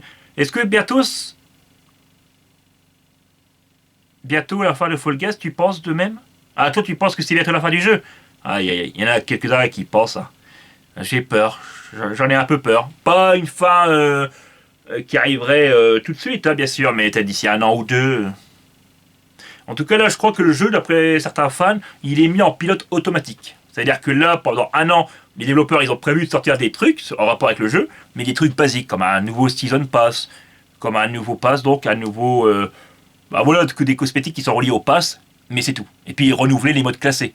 Mais au-delà de ça, il n'y aura plus de nouvelles cartes, par exemple, conçues par l'équipe de développement. Donc c'est pour ça qu'on dit qu'il est mis en pilote automatique. Et c'est vrai que ça m'attriste, sincèrement. Ça m'attriste beaucoup. Et t'en penserais quoi si c'était vraiment la fin du jeu? Ah bah j'oublierai jamais les bons moments que j'ai pu passer avec toutes les parties que j'ai pu faire, remporter, et puis tous les bons moments que j'ai pu passer avec les joueurs, comme j'avais cité au début de la vidéo d'ailleurs. Hein. Ah ouais, j'oublierai jamais les bons moments avec eux, hein. Ça c'est clair et net. Oh oui. Fredo Zone. Tu te sers de l'IA sur internet, que ce soit pour t'aider avec les vidéos ou pour parler? Non. Non, non, non. Alors avec mon logiciel de montage, on peut s'en servir de l'IA, mais pareil, je ne m'en sers pas parce que ça utilise des points de crédit. Et ça, bah, quand on n'a plus, ensuite, tu dois payer un supplément. Et ça, bon, non, c'est net, quoi. Donc, c'est non. Je préfère pas m'en servir pour ensuite être dépendant de ça et puis être incité à acheter et dépenser mon argent pour ça. Vous voyez, je préfère faire le montage à ma façon sans avoir besoin de l'IA. Et pour avoir parlé avec de l'IA sur Internet, non, non. Par contre, quand je contacte YouTube, ça m'arrive parfois, hein, bien sûr, de passer par des IA. Mais elles sont incompréhensibles, quoi. Elles te comprennent pas en général. Alors, ça me saoule plus qu'autre chose, quoi. Ça m'ennuie terriblement. Je préfère quand même parler avec un humain, des humains, quoi. Vicoman, est-ce que le nouveau Battlefield t'intéresse? Non. J'en ai entendu parler, beaucoup en bien quand même. Mais après Battlefield, c'est jamais été une série que j'ai beaucoup joué, qui m'a tant intéressé que ça. Voilà. Est-ce que tu rejoues encore à certains Call of Duty? Non. Non, non, non. Non, je crois que la dernière fois que j'y avais joué, c'était en 2021, pour des trophées, après c'est tout. Ou 2022 avec mon frère, en coup si. Mais parce que j'étais en compagnie de mon frère, sinon je n'y aurais pas joué, quoi. SBH USD. Est-ce que tu as déjà eu tous les modèles de la PS3? Ah, c'est une bonne question. Toi, tu as là. Toi, non, c'est ce que tu me dis, la FAT. J'ai jamais eu la FAT. Ah, juste la Slim et la Super Slim. Ah, bah, pour ma part, j'ai eu la FAT, donc la premier modèle, et la Slim, que j'ai toujours d'ailleurs. Hein. Par contre, la Super Slim, non. Je n'ai jamais eu en ma possession. Mais j'ai déjà vu en vrai, bien sûr, hein, parce que quelqu'un de mon entourage en avait une.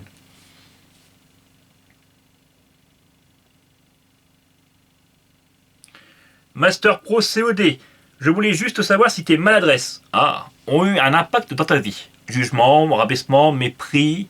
Ah oui, oui, oui. Non, t'inquiète pas, c'est pas personnel. Ben, c'est un peu personnel, mais ça m'a pas vexé comme question. T'inquiète pas, donc j'y répondrai, hein, volontiers.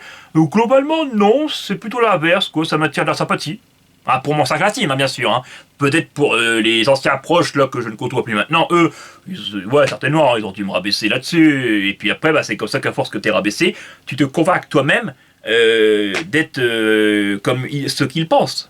Voilà, ou ce qu'ils souhaitent que tu es, peut-être, j'en sais rien, mais bon. Mais avec mon sac intime, non, on s'en amuse beaucoup. Et puis je suis quelqu'un qui rigole énormément dans la vraie vie, hein. Et même de mes... Bon, j'allais dire de mes faiblesses, mais bon, j'essaie d'en faire une force, quoi, de ces maladresses. Bon, par contre, j'en ai conscience, hein, que si ça serait ailleurs, que ce soit dans la vraie vie, dans la vie dehors, par exemple, il y a certaines maladresses où là, on me verrait d'un mauvais œil, certainement, hein. J'en ai conscience que les gens qui sont maladroits en tout sont plutôt mal vus, mal perçus, quoi. Mais après, je m'en tape, hein, on est comme on est après, hein. Voilà. Donc avec mon sac à la team, parce que je ne côtoie que en fait, hein, non, ça va. Bien au contraire. Portos, penses-tu que la PS6 coûtera 1000 € et si oui, tu l'achèteras quand même? Ah non, là non, faut pas non plus déconner, hein, c'est le cœur qui parle là. C'est ce qui m'est venu direct. Non, non, non. Est-ce que je pense maintenant qu'elle sera. Eh ben, c'est pas impossible, c'est ça le pire. J'en sais rien, je vais pas te donner un prix, puis après quand elle sortira, que c'est. Je mettrai totalement gros. Bon, après, je m'en fous. Mais non, non, non, là je sais pas. Je sais pas. Mais ça serait pas impossible, ça ne me surprendrait pas. Tout y est tellement augmenté, tout devient de plus en plus cher, que ça ne me surprendrait même plus, malheureusement. Bon, après. Heureusement, il n'y a pas trop de jeux qui m'intéressent pas. Non, je suis un peu aigri au niveau des jeux actuels. Bon, moi, ça me ferait pas trop mal de ne pas. Voilà, que c'est comme la PS5, là, je l'avais pas eu. Et voilà, c'est Or qui me l'a donné, donc j'en prends soin. Il me l'a donné en 2023. Mais. Sans Or, je sais que j'aurais pas eu de PS5 avant un petit moment quand même. Hein. Sans parler du fait qu'elle a augmenté aussi de prix entre temps. C'est du jamais vu pour une génération de consoles. Hein, que le prix augmente bien après sa sortie. Ça a toujours été l'inverse normalement. Au bout de 3-4 ans, hop, le prix baisse. Bah là, c'est l'inverse. Ouais, non, mais c'est quoi ce monde-là? Non, mais c'est quoi cette époque? Ah, c'est incroyable. Hein. André Lohans, que je connais bien. Ouais, ouais, ouais. Ah, c'est une question ouais, très, très intéressante. C'est ce que tu te poses et tu vas me. Ouais. Ne trouves-tu pas qu'on devrait avant tout préserver notre espèce et enrayer la pauvreté sur Terre avant de dépenser des milliards dans la recherche spatiale? Ça, c'est une question que j'ai souvent revue. Pas en ce qui me concerne, hein, c'est la première fois qu'on me la pose. Et d'ailleurs, tu as bien fait, hein, parce qu'elle est profonde et tout, mais ailleurs, sur des vidéos de YouTube et tout, dans des sous des, en rapport avec des documentaires, je vois souvent cette question revenir. Regardez cet argent qu'il dépense alors qu'il devrait mettre cet argent-là, il pourrait le mettre pour lutter contre la pauvreté, les exclusions de la société, enfin les SDF et tout. Oui, oui, oui, bien sûr. Mais je trouve que l'un n'empêche pas l'autre. Et puis, regardez, je préfère limite qu'on dépense, qu'on fait les deux. Hein, qu'on essaye de lutter contre la pauvreté en misant le paquet là-dessus, et puis en faisant continuant la recherche spatiale, plutôt que de mettre du budget dans des budgets de guerre militaires. Bon là, malheureusement avec tout ce qui se passe, mais je veux dire, ah ouais, dans un monde merveilleux, je préférerais qu'ils fassent les deux, et au détriment des trucs militaires. Et là, bah, malheureusement, c'est plutôt l'inverse même aux États-Unis. Hein. Ils ont tendance à revoir pas mal de plans de la NASA. Ils réduisent beaucoup de choses pour mettre l'accent sur autre chose comme l'aspect militaire, malheureusement. Voilà quoi. Non, mais je comprends ta question, hein. Mais bon, je te répondrai cela. Hein, on peut, l'un n'empêche pas l'autre, je trouve. Non. C'est incroyable de savoir. Voilà quoi, les trucs en rapport avec l'univers, le système solaire, tout ce qui est même externe à notre système solaire. C'est fascinant, c'est normal que l'homme, depuis longtemps, se pose tant de questions. Alors après, il n'obtiendra pas toutes les réponses, je pense. Ou alors pas avoir longtemps, très longtemps. Mais il y a des questions qui resteront toujours et à jamais en suspens. Mais ça, c'est bien, bien sûr, d'essayer d'en régler quelques-unes de questions. Sur notre propre existence et tout. Voilà.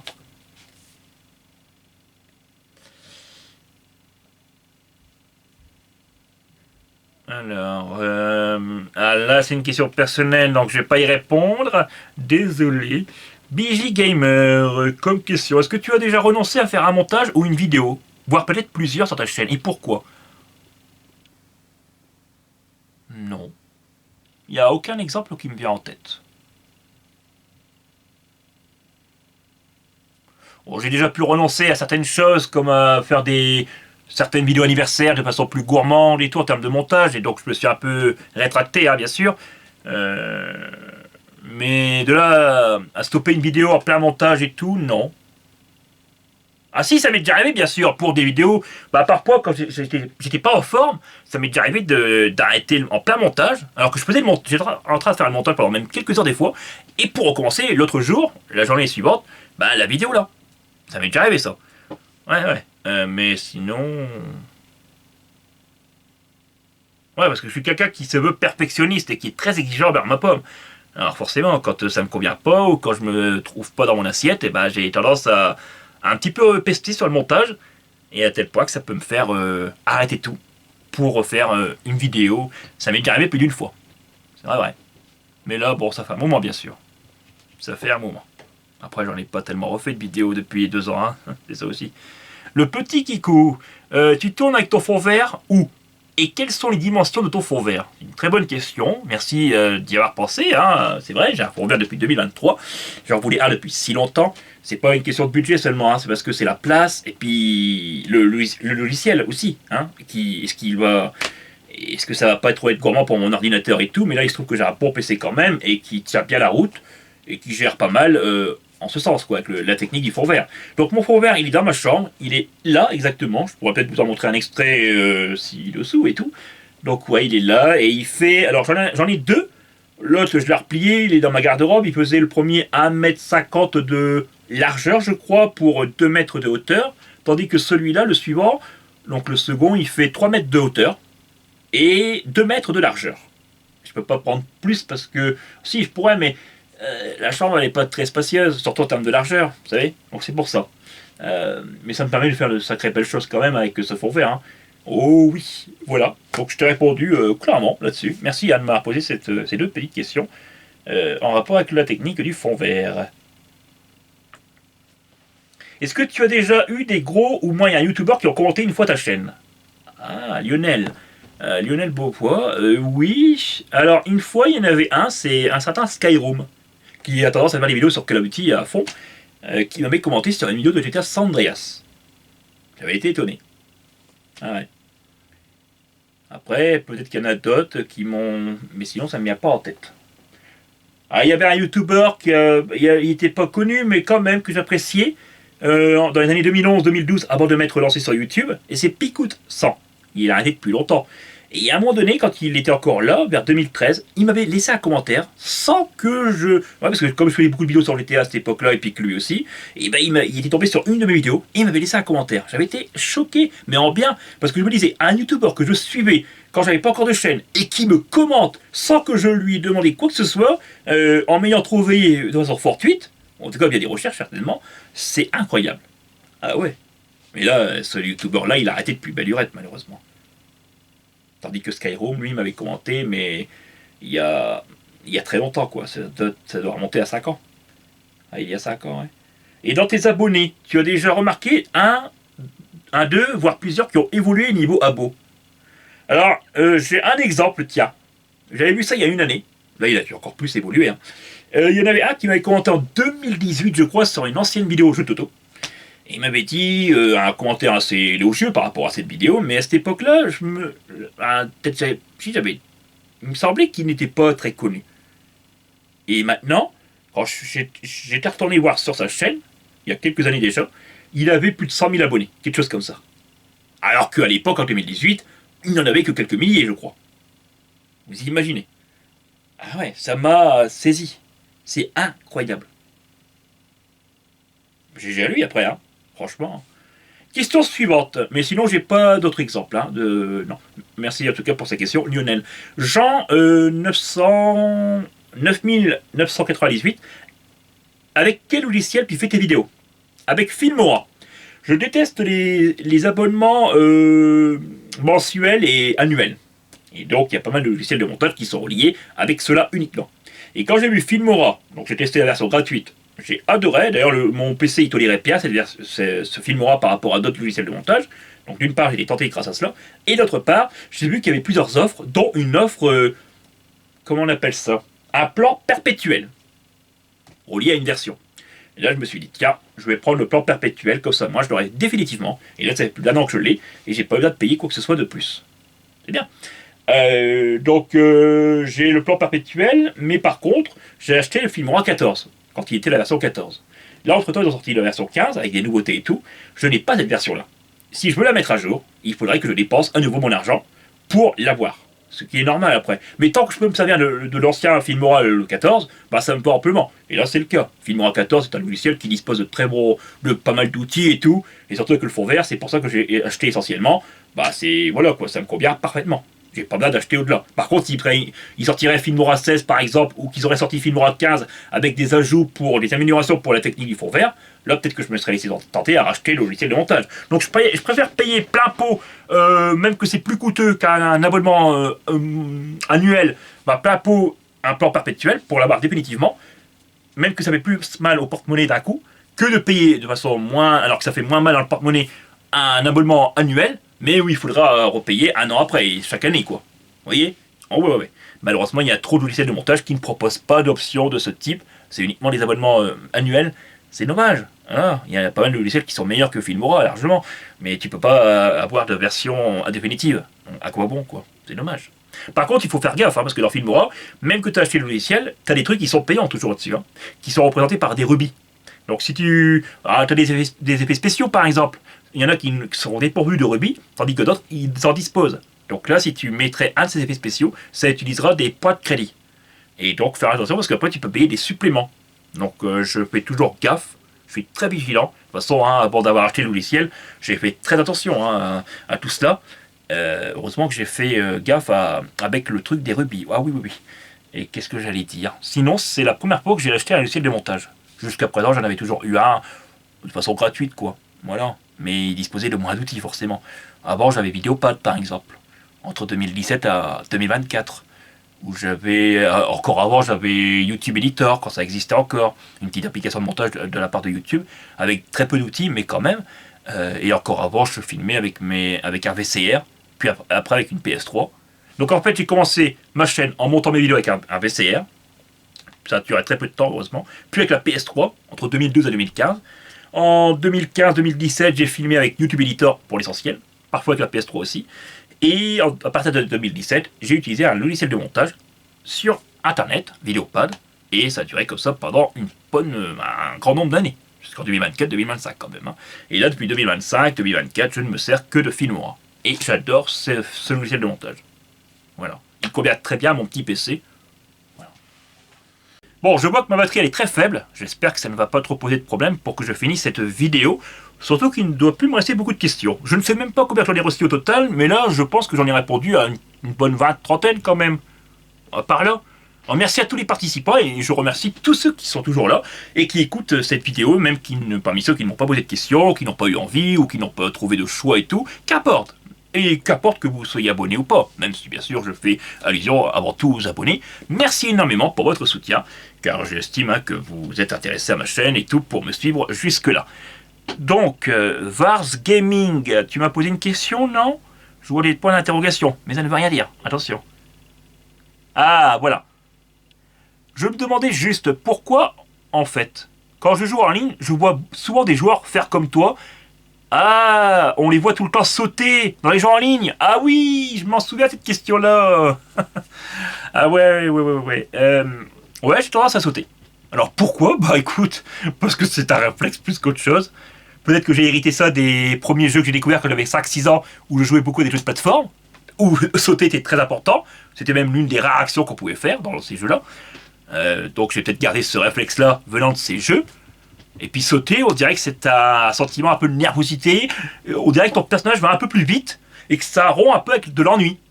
Je vois par exemple sur GTA Online, pour le peu que j'y ai joué, ou même sur GTA 5, des fois pour courir c'était un peu long. Bah, le simple fait de sauter, ou même dans les premiers GTA 3 et tout, quand le bonhomme était essoufflé, sauter ça me donnait l'impression de, pas de m'ennuyer, mais en tout cas, vous savez, ça compensait un peu cela, et puis ça me donnait l'impression d'aller légèrement, très légèrement plus vite. Alors peut-être que non en fait, mais il y a un peu. Ah ouais. Donc je serais un peu pour toutes ces raisons. Après pour les autres joueurs qui sautent aussi beaucoup, j'ai déjà remarqué ça sur les Call of Duty à l'époque. Et c'est ça que Hank m'a toujours dit. Ça m'étonne pas parce que dans BO2 on voyait beaucoup de joueurs sauter, faire les kangourous. Et Hank m'avait dit ensuite, parce que vers 2015 ils ont fait des COD futuristes où on pouvait faire des énormes sauts là, des doubles sauts et tout. Et Hank il m'a dit ça m'étonne pas parce que les développeurs ils ont dû voir que dans leurs jeux en ligne BO2, BO1 et tout, les joueurs ils commençaient à beaucoup sauter. D'ailleurs nous aussi. Et donc ils se sont dit tiens on va peut-être faire un COD où on pourra sauter, faire des doubles sauts et tout. Ouais c'est pas faux, c'est pas faux. Mais je pense que c'est un réflexe un peu de nervosité et tout, hein. Et puis c'est un réflexe que j'ai gardé des jeux de plateforme, et c'est d'être pareil pour d'autres joueurs qui ont connu et qui ont grandi avec de tels jeux. Voilà. Est-ce qu'il y a une raison derrière ce comportement en ligne, surtout? Non, bah c'est ce que je te dirais, hein. C'est ce que je te dis, quoi. Je pense que c'est un peu pour tout ça. Jojo Warrior. Ah, sur James Bond. Ouais, génial. C'est sur le rachat, première question, d'Amazon, de la saga James Bond. Qu'est-ce que tu en penses? J'ai été étonné. J'ai été très surpris. Ah ouais, quand j'ai vu ça en février, je crois 2025, j'ai été un peu choqué. Je me dis quoi? Barbara Broccoli a vendu la saga Amazon. Bon, elle garde quand même les droits sur la série, mais bon, c'est plus pareil qu'avant, quoi. Là, Amazon, ils pourront faire à peu près ce qu'ils veulent, ce qu'ils souhaitent, quoi. Partir vers telle ou telle direction. Alors là, il y a un truc que j'ai pas désapprouvé, que j'ai même pas compris pourquoi ils ont fait ça. Même s'il peut y avoir plusieurs explications, hein, mais c'est du n'importe quoi. Amazon, là, il y a récemment, mais ils se sont rétractés, heureusement, parce que certainement que les fans de la première heure, ils ont dû un peu pousser une gueulante. Mais il y a de quoi. En fait, il y a toujours eu des affiches, plusieurs affiches avec James Bond portant son arme pour représenter tel ou tel film. Dans la plupart de ces films, il y a toujours une représentation de James Bond portant son Walter, PPK, ce qui est normal, quoi. C'est un emblème, un des emblèmes de la licence. D'ailleurs, on voit le logo du pistolet de Bond, rien que dans le logo 007. Alors ça, ils l'ont laissé, le pistolet dans le logo de 007, mais pour tous les acteurs, que ce soit Pierce Brosnan, Sean Connery, Roger Moore et tout, George Lazenby, Daniel Craig ou Timothy Dalton, ils ont fait retirer tous les pistolets que Bond portait sur les affiches des films Amazon. Amazon a fait retirer tous les pistolets de Bond sur les affiches portant son pistolet. Et puis quelques jours après, je crois, ou quelques semaines plus tard, on revoit James Bond portant son arme. Et heureusement. Mais pourquoi ils ont fait ça? Je comprends pas. C'est ridicule. Enfin, alors c'est peut-être pas pour choquer, parce que maintenant on est à une époque où il faut pas choquer et tout. Mais il faut arrêter. James Bond, ça a toujours été, et ça doit le rester quoi là-dessus. Voilà. Bon, c'est normal que dans les films il y a des évolutions, mais il y a des limites quand même. Allons, un James Bond sans son pistolet, c'est lui retirer une partie de son identité. Surtout que c'était son Walter PPK. Et puis il y avait des affiches où c'était ridicule, mais absolument à souhait. T'avais Pierre Brosnan dans GoldenEye, il était comme ça. Normalement, il était comme ça à la base. Mais là, hop, ils ont refait un peu sa main. Puisque pour faire style qu'il ne porte plus rien dans ses mains, quoi. Ça a dû être fait par de l'IA. Et c'est pareil pour le fait qu'ils ont retiré le pistolet. Ça a dû être fait complètement par de l'IA et tout.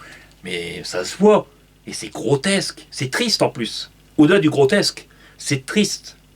Mais heureusement, là, ils ont remis les affiches à la normale. Mais je comprends toujours pas pourquoi ils ont opté pour ce choix-là au départ. Hein.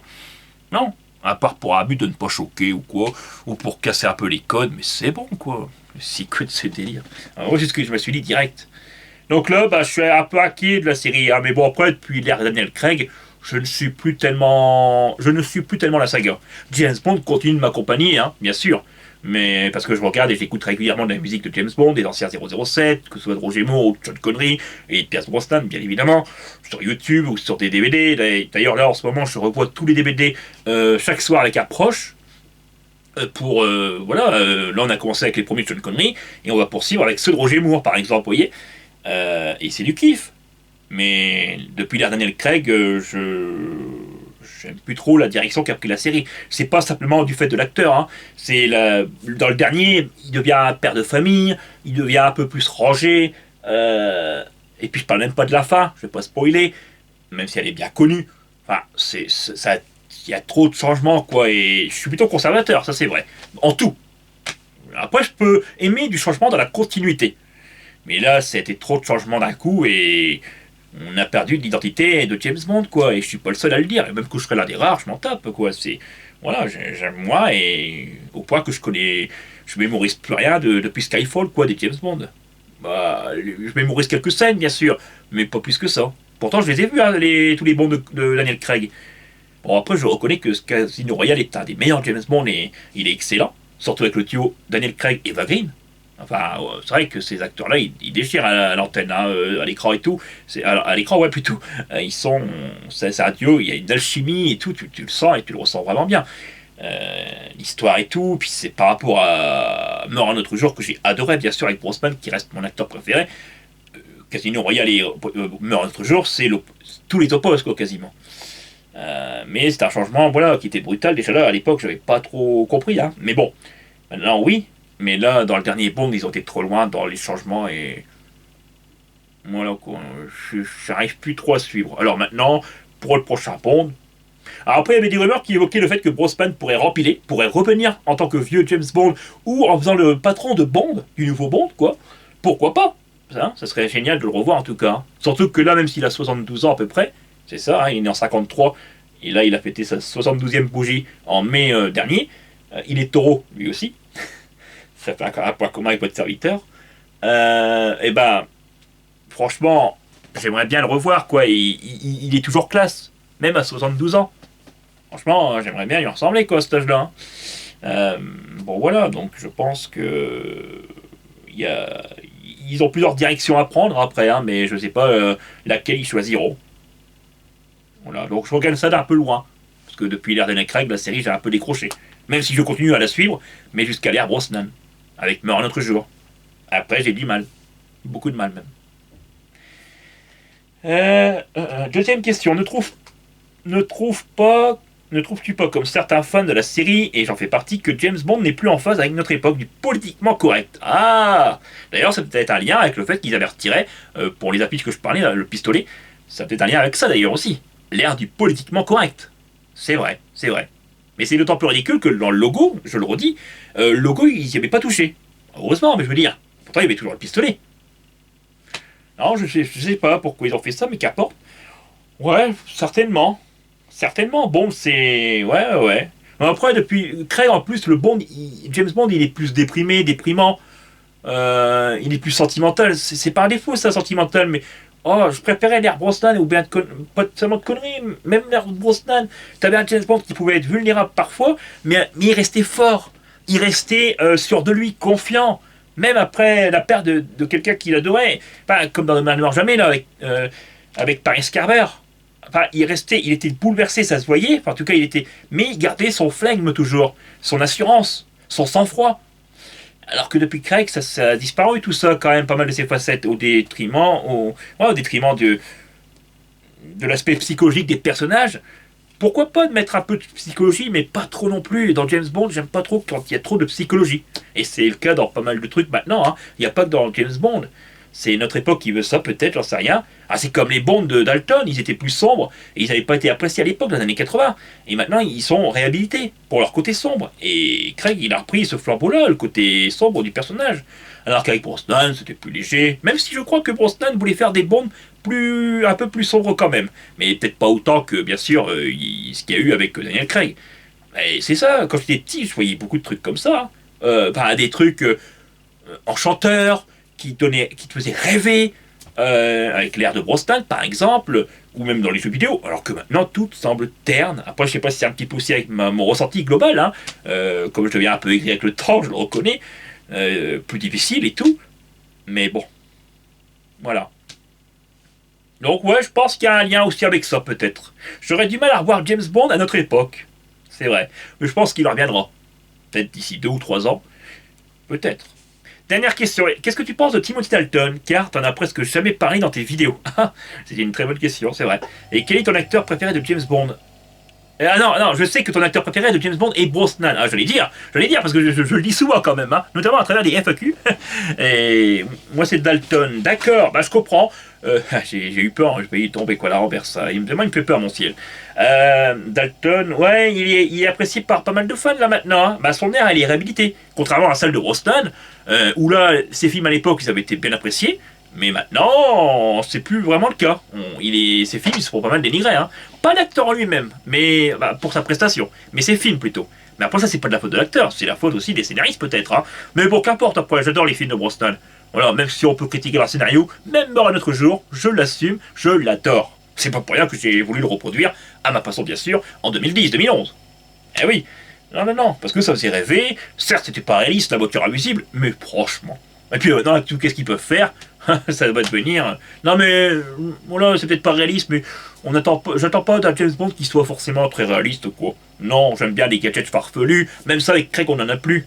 Alors, ils ont un petit peu remis des gadgets vers la fin, mais de l'ère Craig, mais c'est beaucoup relié avec son téléphone portable, son téléphone qui fait tout.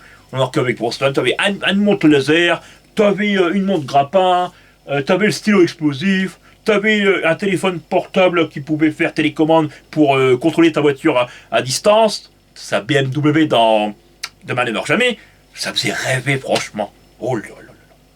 Voilà. De toute façon, Brosnan, c'est le Bond le plus charismatique pour ma part. Hein. Oh, ça, c'est clair et net de tous les Bonds, assurément. Et puis au-delà de ça, c'est mon préféré, bien sûr, ça vous le savez.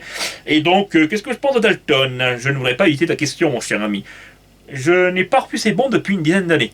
Il faudrait que je les revoie. Prochainement, je vais les revoir, de toute façon, là, je me les revois dans l'ordre. je vais arriver à l'ère de Roger Moore, puis ensuite... mais je préfère quand même ces Bond que quand même Craig. Même si Casino Royale est incroyable, Skyfall aussi, il aime beaucoup. Mais je sais pas, quand je vois Dalton, je me dis, lui, c'est vraiment plus James Bond que Craig. J'ai du mal à voir Craig en James Bond. Alors à l'époque, il y en a en 2006, lorsqu'ils avaient vu que c'était lui qui allait remplacer Brosnan, ils avaient été choqués, et c'est ce qu'ils se disaient. Et puis les mêmes, maintenant, ils disent qu'au contraire, c'est un James Bond, et c'est même l'un des meilleurs James Bond. Pour ma part, je suis resté de l'avis de l'époque. J'ai pas évolué là-dessus. J'ai du mal, même si dans les derniers, ça va dans Skyfall, il fait plus James Bond que dans Quantum surtout. Mais j'ai toujours du mal parce que c'est une ère qui est trop sentimentale. Encore une fois, c'est trop psychologique, il est trop torturé mentalement. Et puis le fait qu'ils ont relié tous les épisodes de l'ère Craig ensemble, alors qu'avant, non, pas spécialement. Voilà. J'aime pas trop qu'on change mes habitudes. Et c'est pareil avec cette saga. Et là, je trouve qu'ils ont un peu trop bousculé les codes avec le James Bond de Craig. Et j'arrive toujours pas à trop m'y faire, quoi. Voilà. Mais je le reconnais que pourtant, Casino Royale, j'adore. Hein. Ah ouais. Et je vais prendre un plaisir de le revoir avec mon proche l'année prochaine. Voilà. Au début de l'année 2026. Donc Dalton, moi, je n'en pense pas spécialement à grand chose. Hein. Mais je trouve que c'est un... Ouais, il fait partie, c'est pleinement un James Bond pour ma part. Ouais. Mais après, j'en pense pas grand chose. Je préfère largement les Bonds de Roger Moore et puis le Bond de Brosnan, bien sûr, parce qu'ils sont plus humoristiques, plus légers, parfois loufoques. Mais j'aime bien ces côtés-là, ces aspects-là. Alors Dalton, lui, il fait un Bond plus sombre, plus terre-à-terre. Mais ça correspond bien plus au roman, même si je n'ai jamais lu, de Ian Fleming, celui qui a écrit tous les Bonds tous les James Bond, en fait, en livre. Que, voilà, Dalton, c'est l'un des plus fidèles, est-ce qui paraît, au roman de Ian Fleming. Même Craig d'ailleurs, il serait quand même assez fidèle par rapport à cette œuvre. Et Brosnan, ainsi que Roger Moore, ça serait ceux qui seraient les plus éloignés de l'œuvre de Ian Fleming. Mais bon, au cinéma, il n'y a pas à dire, je préfère, qu'importe, hein, Brosnan et puis ensuite Roger Moore. J'aime pas trop les Bonds qui sont trop torturés psychologiquement, qui a trop de psychologie, ou qui soient trop sombres. Voilà. Voilà, bon, je t'ai à peu près répondu, hein. J'ai pas trop d'avis sur Dalton, comme tu l'auras compris, hein. Mais bon, ça va quoi, j'ai rien de spécial contre lui. Et tu auras compris que je le préfère par rapport à Daniel Craig. Vicoman, ne trouves-tu pas préjudiciable de critiquer certains abonnés, de cliquer sur tes vidéos et s'en aller ensuite? À ta place, franchement, je m'en moquerais un peu si les gens restent ou pas sur mes vidéos. Le plus important, c'est quand même les vues. Alors ça, c'est ce qu'Approche m'a dit aussi. Oui. Il m'a dit, bah, te plains pas, ça te fait des vues au moins, même si les gens ils se partent au bout de 5 secondes, ça te fait une vue en plus, quoi. Ouais, mais même. J'aurais peut-être pu me dire ça il y a 10 ans. Parce qu'il y a 10 ans, je m'en souciais pas. C'était que les vues, et puis, voilà, je m'en foutais qu'on regardait ou pas l'ensemble de ma vidéo. Dans la durée. Mais là maintenant, ouais, ça me saoule. Je vais dans YouTube Analytics, je vais regarder jour, par exemple, et je vois tel ou tel abonné, parce que je peux voir si on est abonné ou pas. Je peux pas tout voir avec ça, mais au moins je peux voir si on est abonné ou pas dans certaines vues. Et puis que je vois un abonné qui a cliqué sur une FAQ, ou sur une vidéo de gaming, et qui n'y resté que 5 secondes. C'est pareil que ma vidéo des hockey. Alors, vous avez été globalement nombreux à l'avoir pas vu, mais en tout cas à avoir bien souri pour ceux qui l'ont vu, et à être restés sur la vidéo jusqu'au bout. Mais t'en as quand même certains abonnés qui sont partis au bout de 10 secondes. T'en as un et 15 secondes après, ils se barrent. La vidéo ne dure que 5 minutes. Surtout que c'est original, c'est ok là, puis c'est rigolo. Mais t'arrives pas à rester, t'arrives pas à être concentré pour 5 minutes de vidéo. Mais franchement, non mais, voilà. Je sais que ça peut être préjudiciable, j'en ai conscience, mais je m'en fous quoi, je dis ce que je pense, hein, et je pense ce que je dis. Hein, les deux, il faut que ça fait la paire. Hein. C'est à vous de dire ce qu'on pense, mais il faut surtout penser ce qu'on dit. Et je pense véritablement ce que je dis. Ouais, ça m'agace. Mais bon, après, il faut que je me préoccupe moins de ça, parce qu'après, c'est sûr que ça peut me déteindre un peu sur ma pomme, et puis, bah, des fois, me démotiver. Mais bon, ça va, globalement, je vois que pour rester, et parfois même, il y en a qui arrivent à passer plus de temps que la durée de la vidéo. Bon, par exemple, il y a des abonnés, ils vont regarder une vidéo de 30 minutes, et pourtant, il s'est marqué qu'ils ont resté pendant 40 minutes. Ça a un petit peu dans la tête au début, je me disais, mais en fait, je pense que c'est parce que la personne, ces abonnés-là, ils ont dû repasser quelques moments de la vidéo. Ils sont revenus en arrière, vous savez. Alors, du coup, ça fait 40 minutes de vidéo qui sont restées, alors que la vidéo ne durait, elle, que 30 minutes. C'est incroyable quand je vois ça. Et puis quand je vois des abonnés qui sont capables, même encore maintenant, de rester 3 heures, ou même toute la durée de la vidéo de mon bêtisier de 12 heures, là maintenant, mais quand je vois ça, j'hallucine. J'hallucine. Et je me dis, mais c'est qui... C'est ça le pire, hein. J'ai pas forcément de commentaires à chaque fois. Je me dis, mais c'est qui peut passer autant de temps sur mes vidéos? Et ben merci, hein. Et d'ailleurs, là, si vous êtes quelqu'un d'entre vous, là, et vous reconnaissez, merci du fond du cœur. Je vous en remercie infiniment, mais vraiment. Vous pouvez pas imaginer, le temps que vous passez sur mes vidéos, c'est incroyable. Donc les vues en vieillissant, c'est plutôt l'inverse qu'au début de ma chaîne. Je m'en tape un peu maintenant. D'ailleurs, j'en ai moins sur mes nouvelles vidéos par rapport à il y a pas mal d'années. Et globalement, j'en ai moins par rapport à tant d'autres années sur ma chaîne. Sans doute parce que j'ai l'interruption de ma chaîne y est pour quelque chose, bien sûr. Et le fait que je ne parle plus forcément comme avant dans mes vidéos. Mais bon, au moins voilà quoi, je me focalise plus sur le temps que vous passez sur mes vidéos. Même la vidéo de Doom, celle que j'ai faite sans commenter là, il y en a quelques-uns qui sont restés jusqu'au bout. Bah chapeau, chapeau. Je sais qu'il y en a qui m'ont écrit là-dessus, hein, mais il y en a d'autres. Alors après, t'as aussi des abonnés qui vont t'écrire ta vidéo elle est top, et puis en fait, tu te rends compte qu'ils sont restés que 5 secondes sur la vidéo en fait. Ça arrive des fois. Mais ça c'est partout pareil je pense. Il y a toujours eu des comportements, des attitudes pareilles. C'est pour ça que des fois je ne réponds pas. Hein. C'est pas seulement parce que je ne vois pas votre commentaire. C'est la première raison. Mais la deuxième raison, ça peut être parce que, comme j'ai l'impression que vous me mentez, vous n'êtes pas sincère, que vous dites un commentaire qui est flatteur juste pour me faire plaisir, et que c'est pas la vérité, vous n'avez rien regardé quasiment, je vais pas répondre. Voilà. Et c'est pas méchant de ma part. Hein. Si je ne réponds pas, c'est pas une réaction méchante de ma part, c'est parce que ça m'a déçu, quoi. Je ne comprends pas. Je préfère que vous ne me commentiez pas, que vous ne faites pas semblant d'avoir vu telle ou telle vidéo, que de l'inverse, quoi. Et il y en a des abonnés, ils n'ont pas hésité à me dire, ta vidéo de Doom, j'ai cliqué dessus et je suis parti direct parce que je pensais que tu allais commenter. Surtout, il y en a qui se sont fait avoir, entre guillemets, mais bon, après, je l'avais marqué dans le titre de la vidéo, No Commentary, ça veut dire ce que ça veut dire. Il y en a quelques-uns qui ont cru en me voyant dans cette miniature avec mon t-shirt GTA, le t-shirt bleu là. Ils me voyaient très confiant. Enfin, c'est vrai que c'est une belle photo, j'aime bien celle-là. D'ailleurs, je l'ai fait développer en version papier. Bah tiens, j'en profiterai pour vous les présenter. Mais ce que je voulais rajouter, c'est qu'il y en a, en voyant cette miniature de ma part, avec mon air d'assurance, de joie intérieure, vous avez pensé que j'allais commenter, forcément parler. Et puis en fait, quand vous êtes rendu compte que pas du tout, eh ben vous êtes parti. Vous me l'avez dit, je préfère avoir les commentaires comme ça, que des commentaires qui font style d'avoir tout vu, et puis en fait non. Voilà. Alors merci pour votre sincérité, hein. Mais bon. Après, une fois, on m'a déjà dit, hein, tu fous la pression à tes abonnés. Bah non, mais je dis ce que je pense et ce que je pense que je dis. Voilà, c'est tout. Hein. Voilà. Au contraire, si je foutrais la pression à mes abonnés, je n'agirais pas comme ça envers ceux qui m'ont dit qu'ils n'ont pas regardé ma vidéo de Doom, et puis, bah non, chacun fait ce qu'il veut. Mais je préfère pas qu'on fait semblant de faire style qu'on a adoré ma vidéo en ayant tout vu, puis qu'en fait, non. Voilà. Alors c'est avec cette miniature-là, même si l'arrière-plan a changé. Voilà, je l'avais faite sur fond vert. J'ai eu un mal de fou pour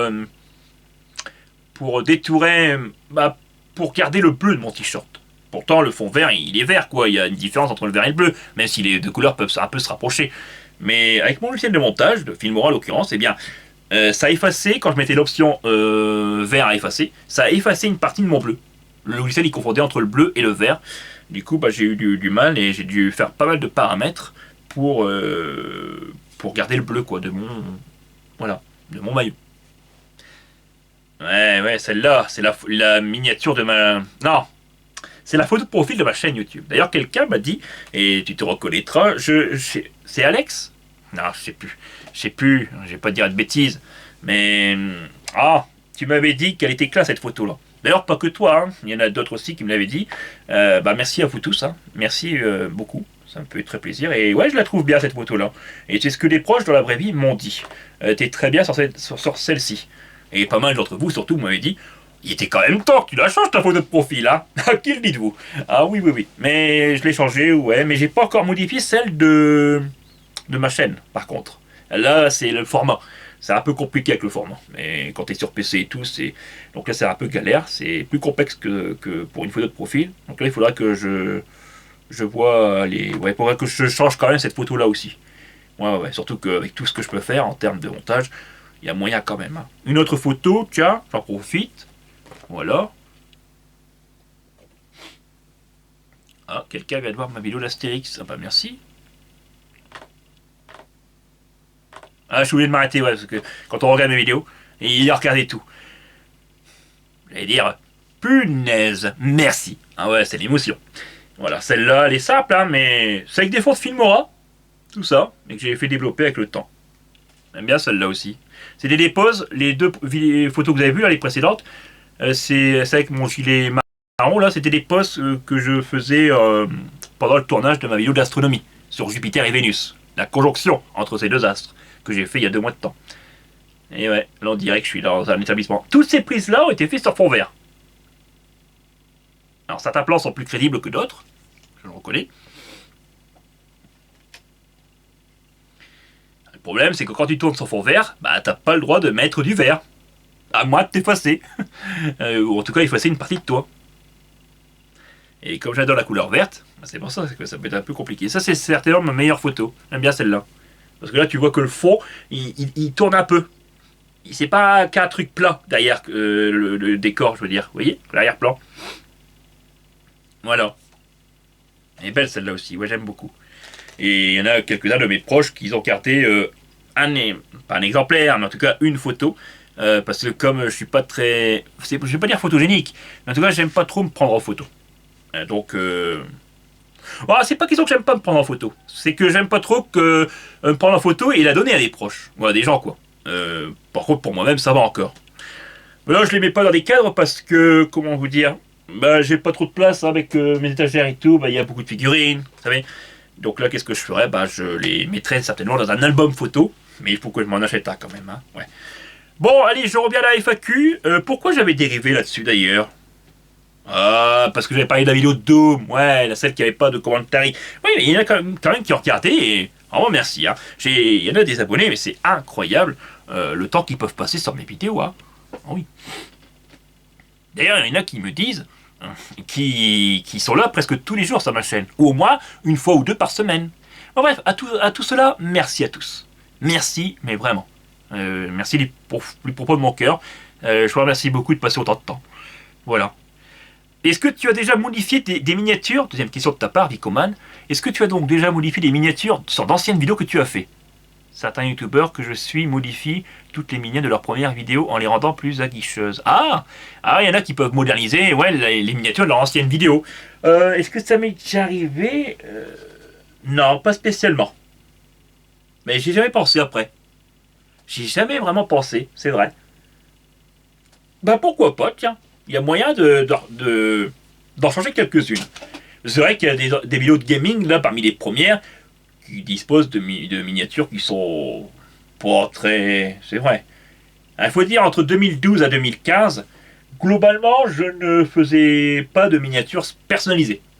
Je reprenais un extrait de mes vidéos pour faire cela, hormis pour quelques vidéos, mais c'est tout. Et c'est surtout à partir de 2017-2018, véritablement, que là, les miniatures sont toutes devenues personnalisées. À l'exception peut-être de quelques-unes. Troisième et dernière question de ta part, est-ce qu'il y a des choses comme des objets de valeur que tu tenais beaucoup et que tu ne possèdes plus? Ouais, c'est bien possible, hein. Je me rappelle qu'en 2009, on m'avait donné une pièce de 5 euros. J'étais encore assez jeune, donc j'étais impressionné de voir ça. Je me disais, mais... Et peu de temps après, peut-être un an après, à peine. D'ailleurs, j'arrêtais pas de la montrer à des proches et à des amis. Ils hallucinaient parce qu'ils n'avaient jamais vu de pièce comme ça, quoi. Et un an après, malheureusement, je l'ai perdu. Je l'ai jamais retrouvé. Alors, est-ce qu'on me l'a piqué? Ou est-ce que je l'ai simplement perdu? Je sais pas. Après, j'ai beaucoup tourné, donc je crois que je m'étais déjà servi de ma pièce pour certains films, certaines scènes, et que j'ai pu ranger la pièce et l'oublier dans une de mes vestes de costume. Mais il n'y a pas longtemps, j'ai tout regardé dans ma garde-robe, dans les poches de mes vestes, pour bien ranger l'ensemble, et il n'y avait rien, quoi. Donc ça m'étonnerait que je l'ai perdu, quoi. Je pense que... Enfin, si, peut-être que je l'ai perdu, mais pas dans une veste. Peut-être que je l'ai carrément perdu pour de vrai, quoi. Mais ça m'étonnerait quand même, à moins qu'on me l'a piqué, et je sais pas. C'est bizarre quand même, hein. Ouais. Et oui. Et après, c'était pas un objet de valeur, je vais pas aller jusque-là. Mais c'était quelqu'un de mon entourage qui m'avait offert. Mais il surtout par là pas et tout, bah. Et, ouais. Et enfin, c'est la dernière question. Alors là, c'est la question la plus originale. Elle vient de Marquez. C'est un abonné qui a toujours aimé faire de l'humour, du second degré, qui adore La dérision, quoi, comme pas possible. D'ailleurs, on serait pas connus, toi et moi, ensemble, hein, Marquez, si il y avait pas eu Lyoki. Hein, Lyoki, d'ailleurs, c'est un abonné qui était youtubeur et qui avait plusieurs abonnés qui le suivaient sur sa propre chaîne. Comme toi, Marquez, il y avait aussi Léo, je crois, puis encore un autre, Johnny Lopogos, quelque chose comme ça. Tous ces abonnés-là, s'ils me suivent, c'est grâce à Lyoki, qui, avec le bouche à oreille, en tout cas, qu'il a dû parler de ma chaîne et tout. Voilà, j'en ai conscience de ton soutien à Lyoki, t'inquiète pas, j'ai jamais oublié, comme tu peux le constater. Voilà, alors, dernière question donc. Je sais pas si tu as la ref. Si je l'ai. Mais bon sang, où est-ce que tu trouves toute cette énergie, mec? Ah là là là là. Quand j'ai eu cette question, je fais c'est pas vrai. C'est pas vrai. C'est incroyable. Et tu me l'as posée il y a 7 jours.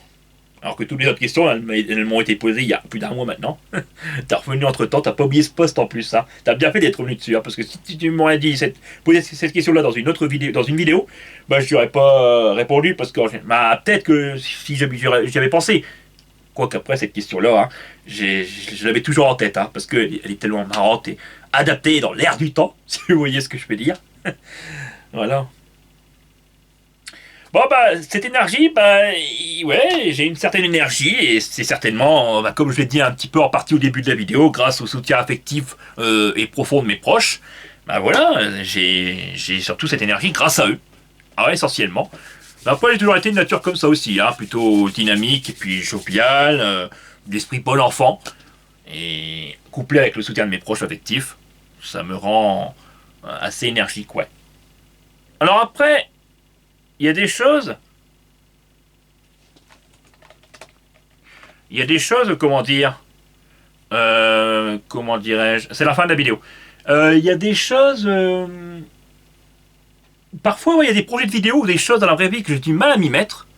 Mais quand je m'y mets, je m'y mets sérieusement. Je fais pas les choses à moitié. Ah, ça, c'est vrai. Et la dernière question, parce que là, c'est la fin de la vidéo.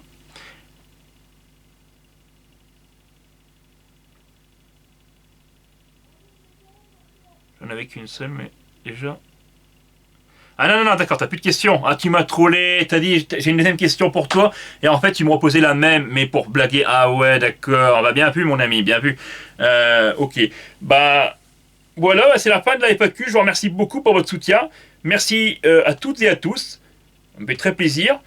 J'espère que vous aurez bien apprécié cette FAQ 2025. Maintenant, j'essaierai de faire à ma façon jeu toto. Hein, on verra bien comment je procéderai. Je sais pas si j'aurai une occasion ou pas. En tout cas, merci de suivre mes vidéos, de suivre mes contenus. Et voilà, je vous dis à la prochaine pour de prochaines vidéos. Portez-vous bien, mes chers amis. Prenez soin de vous et de vos proches. C'est très important. À la prochaine.